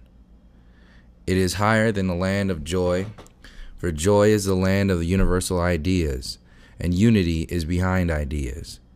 You cannot speak with any truth about this land, for words are diversities. Therefore, may that land be named by one word alone. It is a land of unity. Not only is there no need for other words, there are no other words, for the one word unity expresses the whole. To analyze it is to lose it. To synthesize is to lose it. Unity cannot be analyzed or synthesized. It is one. What use then in the lower worlds? This, that you should obtain the flavor of it. The flavor of unity can be tasted by the mind, can even be expressed in action as mutual endeavor. Wherever there is mutual endeavor in the lower worlds, there men have caught the flavor of unity. In the higher worlds above the mind, naught else exists, for they are closer to the world of unity.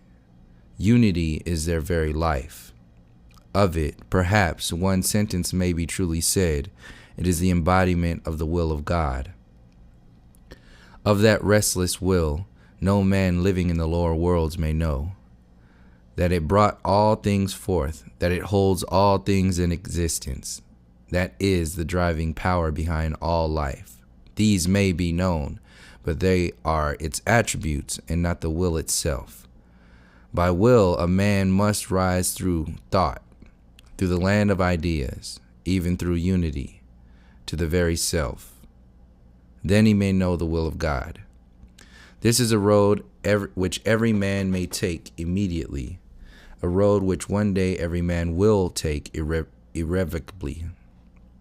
If he would shorten his sojourn in the worlds of form, if his soul is satiated of form and separateness, then let him return.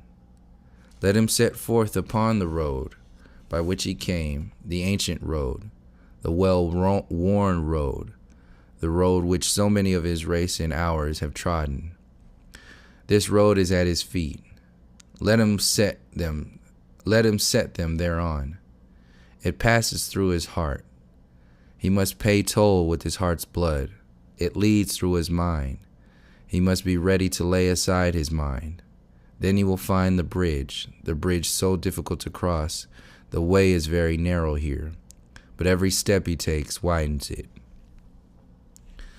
Upon the approaches to the bridge, the human race is standing today. The next stage in the evolution of the human mind will lead to the crossing of the bridge. It leads from the concrete to the abstract, from thought to idea, from separateness to union, from form to formlessness, from the impermanent to the permanent, from the immortal to the immortal, from the mortal to the immortal, from the illusory to the actual, from the temporal to the eternal, from that which dies to that which is undying, from the natural man to the spiritual man, from the not self to the self. It is the bridge which all saints have crossed. It is the dividing line between spirit and mind. It is not a place, it is a state. It is not external, it is within. After the bridge has been crossed, places disappear. The only states of consciousness remain. He who would cross must leave himself behind, first, because no separated self can enter the state of union with the One. Second, because the self must remain in the lower worlds as messenger and ambassador between the two lands on either side of the bridge. Having paid toll with the blood of the heart, having made ready to lay his mind aside, let the brave pilgrim step boldly on the bridge. Immediately he will find himself on the further side. The bridge will not bear him standing. Only as he moves across it may he make use of its support. Having crossed, he finds himself in the land of joy, where pain is forever left behind, where parting is unknown, where knowledge dwells. He has reached the first resting place. Here he will find peace. Here he will renew his courage and his strength. For the succeeding stages of his pilgrimage, here he will survey the road along which he has passed. Here past and present will become one. Here he may estimate the future and collect the many streams of energy that he has liberated in the past and bind them into one. He will now begin to direct this single stream of power. He will float no longer upon its waves and the mercy of the current. Henceforth, he will take control of himself. Knowing the past, he will possess the future. He will gather together the products of his many lives and will assess their value. Here, he will balance causation and effect. Here, he begins to be the ruler of them both, knowing them as one. Here, he sums up into a whole the zodiacal experiences of his many lives. Thus, having crossed the bridge, will he live. Thus will he labor, knowing his lower self, the man that he has left behind in the worlds of form below the bridge, as his instrument. As instrument, henceforth, he must employ the lower man. Upon mind, feeling, and body he must play at will. Render them silent at will, deprive them of all self-initiated volition, teach them to answer to his gentlest thought, develop to the full automatism, so that they labor in the worlds of form as perfectly as he himself employed them. That portion of himself which he sent down, clothing it in form that it might command form, he now withdraws, leaving the form bereft of self, not but an instrument. Later he will withdraw still further. Thus it is of very great importance that from the outset the form should be controlled, perfected, trained, ready to be laid aside at will, according to this need of freedom in the higher worlds, ready to be resumed and to serve with absolute efficiency. This is his duty in the world of form. He will do his work with ease, because henceforth he works from above. No longer is a stream of thought or a rising feeling or a craving of the flesh associated with himself. He knows them as not the not-self, repudiates their claims, and rules thought, feeling, and flesh with his liberated will. They are but the brush with which he paints, in lower worlds, the vision which is his in worlds beyond the bridge. As pencil he sharpens them, that he may draw truly the pattern he will weave upon the web of time and space, those illusory rulers of the worlds below. These are the lessons he must learn, ere once more he can take the road by which he shall attain liberation from the domain of time, space, and form. He takes his bodies one by one and perfects them, as a mechanic sharpens and adjusts his tools, that they may give him perfect service, never failing him in any task to which he sets his hand. The body must be made pure, light, responsive, accurate, and controlled. It must be at ease. Through every nerve, sinew, and muscle, through every organ, through flesh and skin and bone, there must be ease, perfect poise, utter restfulness. He must preserve his vital force as his most precious jewel in the lower world. Without it, the finest body will be useless. With it, all things may be done. It is the life force of the form through which he himself is immanent. He will only use that portion of his body which the immediate task demands. The remainder will be at rest, acting as a reservoir of vital force. Thus will he gain health, thus develop the special kind of strength which he will need in order to manifest through the form which he maintains in worlds below, the vision and the power which he has won beyond the bridge. Thus will the pencil point be sharp. Thus will he ensure against error through failure of the instrument. This work will not be new, for having glimpsed the vision of the land beyond the bridge for many lives before he crossed it, he has been preparing himself with such knowledge and power as he could command, while imprisoned in the lower worlds. His real immortal self, with whom he is now united and identified, influenced him continually by brooding and suggestion, by atmosphere, by vision, and by dream, so that he might prepare. His feelings and thoughts he cultivates and refines, making them responsive only to the higher, eliminating all that which could respond to the lower. Having thus erected and perfected the downward pointing pyramid, he proceeds to the decoration and perfection of the higher, so that he may be ready for the next stage of the journey. Thus, and thus alone, may lower man in lower worlds become regenerate. This is the meaning of the new birth. Man must die to his lower self in order that he may find new birth in the higher. As in earthly death, he finds rebirth into the worlds of feeling and of thought. So in this withdrawal of himself from the sovereignty of form, he may be said to die. He is not laid in any grave, nor does his body disappear before the eyes of men, yet he truly dies. This is the meaning of the crucifixion, the death essential to birth. Every man must tread the road the Savior trod. There is a cyclic order in the birth and death. The crucifixion at the end of one cycle leads to the birth and the commencement of the next. In the never-ending spirals, the great drama must be repeated, man ascending ever higher as he enacts that drama. It may well be called a crucifixion, for death upon the cross of material worlds must be repeated day by day, hour by hour, minute by minute, by him who would tread the path. Let no man think that he can hide behind a text or take one step upon those spiral stairs by trusting in the sorrows of another, however great. It is this delusion which has delayed the progress of the Western world, that by the suffering of another his sins, however he indulged, may be forgotten. that by bathing in another's blood he can find the feet of God. Such teachings may bring comfort to the mass, for behind them there is truth.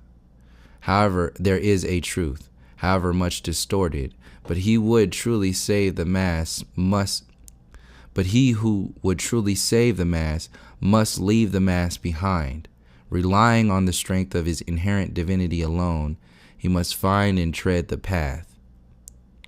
When the great resolve is once born within his heart, when once the first step has been taken, the help of many saviors will be his, and with him they will freely share their blood. This is the true atonement, the atonement which one day he must learn. They, the liberated men, the great ones of the earth, the perfected saints, the holy ones of God, the guides and masters of great hosts of angels, the hidden rulers of the world, the never-sleeping watchers, they whose hands are never tired, yet are ever full of labor for the world, whose eyes are filled with pity, power, and love, and infinite compassion. They stand order upon order, living in the realms beyond the land of peace and joy, resting in perfect unity with him from whom they sprang. They and their angel hosts, welcome the pilgrim. They send him strength and cheer comfort in his trials. They lend him angels to guide him on the path. They smile upon his ever fall, knowing that their own achievements grew largely from their falls. They hide his eyes from the radiance of his own success, lest pride should rob him of humility. If from their splendid heights it were possible that they could feel a touch of fear, that fear would be for him who, essaying the path, has not yet died to pride.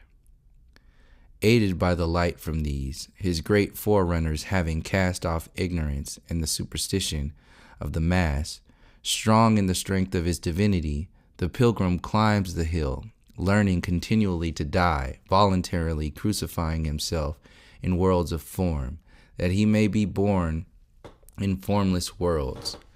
He mortifies his flesh, but not in hermit's cave nor monkish cell, not by the scourge of shirt or of hair, not by penances that destroy the fair beauty of the flesh. He mortifies himself by mind and will. His asceticism is of self-restraint in everything. His penance is a sacrifice of everything which would hinder his progress on the path. Yet he knows no torture and seldom is in his early days anguish of soul. Though thus he dies continually and suffers all the pangs of death, he is not miserable. He is filled with joy, for he knows that every pang he feels, that every nail or spear that pierces him, liberates more power. As from his wounds his blood flows upon the world below, more blood flows in. Thus he learns to know the mystery of the wounded hands and feet and side. He knows that only with his hands, when his hands are pierced with the nails, can he reach out and save the world. That only when his body is bowed beneath the cross can he bear its weight and tread its road. Only when he wears a crown of thorns can kingly power emanate from him. He knows that only when his side is pierced, only when the soldier's spear, symbolic of strife and separateness and pain, has opened his heart, can he pay toll that he may pass along the road, that having given of his life's blood, he draws ever nearer to the land of joy where strife and separateness and pain can touch him no more. And, in the very act of giving, he hears the echo of the angels' voices, singing in that land. Through his darkness and his pain, there comes a gleam of light, as from a candle burning in the window of his spiritual home. So, ever as he dies, is crucified in the worlds of form, men marvel at his fortitude, that even while he suffers, he smiles, that even in the darkness of his agony, his eyes are bright. Men cannot know that he hears the music and sees the vision of the higher world, and that by this music and joy his woe is overcome. Though the path is called the path of woe, it also may be called the path of joy. This should be added, that the joy is greater than the woe, the peace greater than the strife, the growing power greater than the weariness of pain, the light greater than the darkness. The moon it is which sets, but already upon his face are the first gleams of the rising sun. Thus have I tried to tell the story of immortal man who voluntarily submitted to the imprisonment of form, the deadening weight of flesh, that he might learn to master form and flesh. Having endured imprisonment of flesh for many lives, through many centuries, he now seeks to harvest all his gains. To do this, he must disentangle his immortal part from the mortality which it wore. He must change the habit of 1,000 lives and free himself from form. The Savior named him Prodigal. So he treads the path, seeking to ever beautify, to cultivate and refine his vehicles, his instruments, that after he has died to them and died to their control and won his birth in other worlds, he may use and find in them a many-sided diamond, which he may render still more highly polished, whose many facets he may now perfect, that through its translucent beauty, the new glory which is his may shine forth for the helping of his fellow men. Such is his attitude to body and to form. Ever he regards them as matter to be perfected and beautified. This is the picture of his inner and his outer growth. Within he treads the path, finds the bridge that leads him from the mind, crosses it, and is identified with that of which he is a fragment, and knows himself as an incarnated part. A separated gleam of light from worlds of light, illuminating a portion of the world below. That part has now become the whole. That beam has been withdrawn into the parent light. The outer labor of the pilgrim on the path consists of polishing the matter which he has worn since as a separated part. He came forth of imparting to it a perfect translucency. This is the meaning of spiritual death and spiritual birth. It is not a death as man would reckon death, for the form remains. Apparently it lives and breathes. Symbolically, he truly dies, for he withdraws himself from form. Between the death which men can call death, the death symbolical, there is a difference. That in the death of mortal flesh, the flesh disintegrates, while in the death symbolical, it is still preserved. This death refers more to the power of the form and its control of life. To that he truly dies. In mortal death, there is a moment when men can say he lives, a moment when men say he dies, a moment when men say he is dead. But in the death of him who is reborn, death is continuous. This is a mystery which only he who treads the path can solve. If you would understand it, seek the road. The Brotherhood of Angels and of Men, Chapter 12, The Path.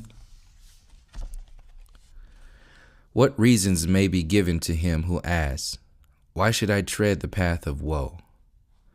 There is but one reason, but it is all sufficient for love's sake. For it is love which brings about the first murmurings of discontent within the heart of man.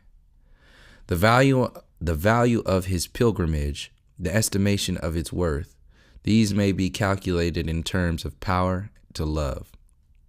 There comes a time in the long series of his many lives when love demands an answer and assumes control. When man surrenders to the power of love, love floods his being, fills his heart, finds an entrance into every nook and cranny of his soul. In him, love's self becomes incarnate. Therefore, he can no longer deny love. Thus filled with love, he looks upon the world with its eyes, sees the whole of manifested life in no other terms. Being himself filled with love, he sees in all things an expression of love. Love is his cosmos. Love is his self, thus illumined, thus suffused. He sees the sorrows and suffering of the world. He hears the cry of every soul in pain. The tears of sorrow fall upon his heart and burn like drops of liquid flame. The birds, the beasts, the fishes of the sea find entrance to his heart. He feels their anguish as they die, slaughtered, butchered by those who know not love. Seeing all this, feeling it deep within his soul, he rises up to save and finds that he is powerless, that he cannot stay the hand of cruelty. He cannot heal the gaping wound. He has neither the knowledge nor power to take away the agonies of animals and men which tear his heart. Then, conscious of his impotence, so great is the anguish of his soul, of his soul, that the resolve that he will achieve both knowledge and power is born. Thus it is he finds and sets his feet upon the path. If he ever should falter, love drives him on. If, in his weakness, he turns back, love bars the way. If he would stray down the pleasant byways of self-delusion and self-indulgence, love turns him back. If, with dead arguments and lifeless theories, philosophers bid him stay, if they would close his ears to cries of pain, love sounds her mighty trumpet, driving away harsh theories and philosophies, burns within him so fiercely that he can rest no more. If ever he walks, he deludes himself with dreams. Love awakens his soul, shatters his dreams, demands action. Should he stumble, love sustains him at every milestone. Love smiles on him, taking stronger hold upon his heart. Early upon the path, he finds that in the near approach of love are knowledge and power. He stretches forth his hand to help and sees the wound heal. Filled with a new joy, the joy of love expressed, he journeys on. Should one ask him of the reason of his pain, the reason is revealed by love. Thus knowledge grows, the knowledge of the cause of the human woe. Then it is he hears love speak. Knowledge and power must be wedded with you, ere you can heal the sorrows of the world. Thus love puts into his hands the standard he must bear, and writes the name of God upon it. Men see him as he passes on his way. They see the standard in his hand, but striving to read the name. They see only power, knowledge, love. They cannot read the name of God. They only see the armor, the sword, and the shield which God lends to his Son who journeys home. Thus armed with and equipped, he crosses the bridge, hears the angels' welcoming songs, finds the source of knowledge, power, and love, drinks his fill of these, and being filled knows himself divine. Godlike in his knowledge, power, and love, he turns to heal and save the world which he has left behind. There is no pain which does not answer to the magic of his touch, no thirst that cannot be assuaged by his power, no evil that his knowledge cannot dissipate, no form of life, however high or low, in which cannot see himself. He heals by identification. He drives away pain because he is pain's self, because pain is but the darker side of joy. Being joy, he also is pain. By leaving the world of men, he becomes their redeemer. This is his prize, this the goal. For this he stated upon the path. In the act of redeeming, he knows the greatest of all joys, the joy of love completely expressed. You who read, have you not felt within your hearts the sorrows of the world? Have its cries of woe hurt your heart, or do you still sleep? You may sleep for a while, but the time will come when love will take you by the hand and set your feet upon the path. It is because of this that I have come, speaking in the name of your angel self, seeking to show you the road, to tell you of its splendor, of the glories yet to be revealed. Your own soul will awaken you to the knowledge of your own divinity. You will arise and make your earthly self a temple which shall be a worthy dwelling place for your other self, the self which is divine. The shrine of that temple must be within your heart. Within that shrine, the Christ in you must come to dwell. For this reason, see to it that the temple of your body, the vehicle of your life, be beautiful, that through its beauty the splendor of the God within may be revealed.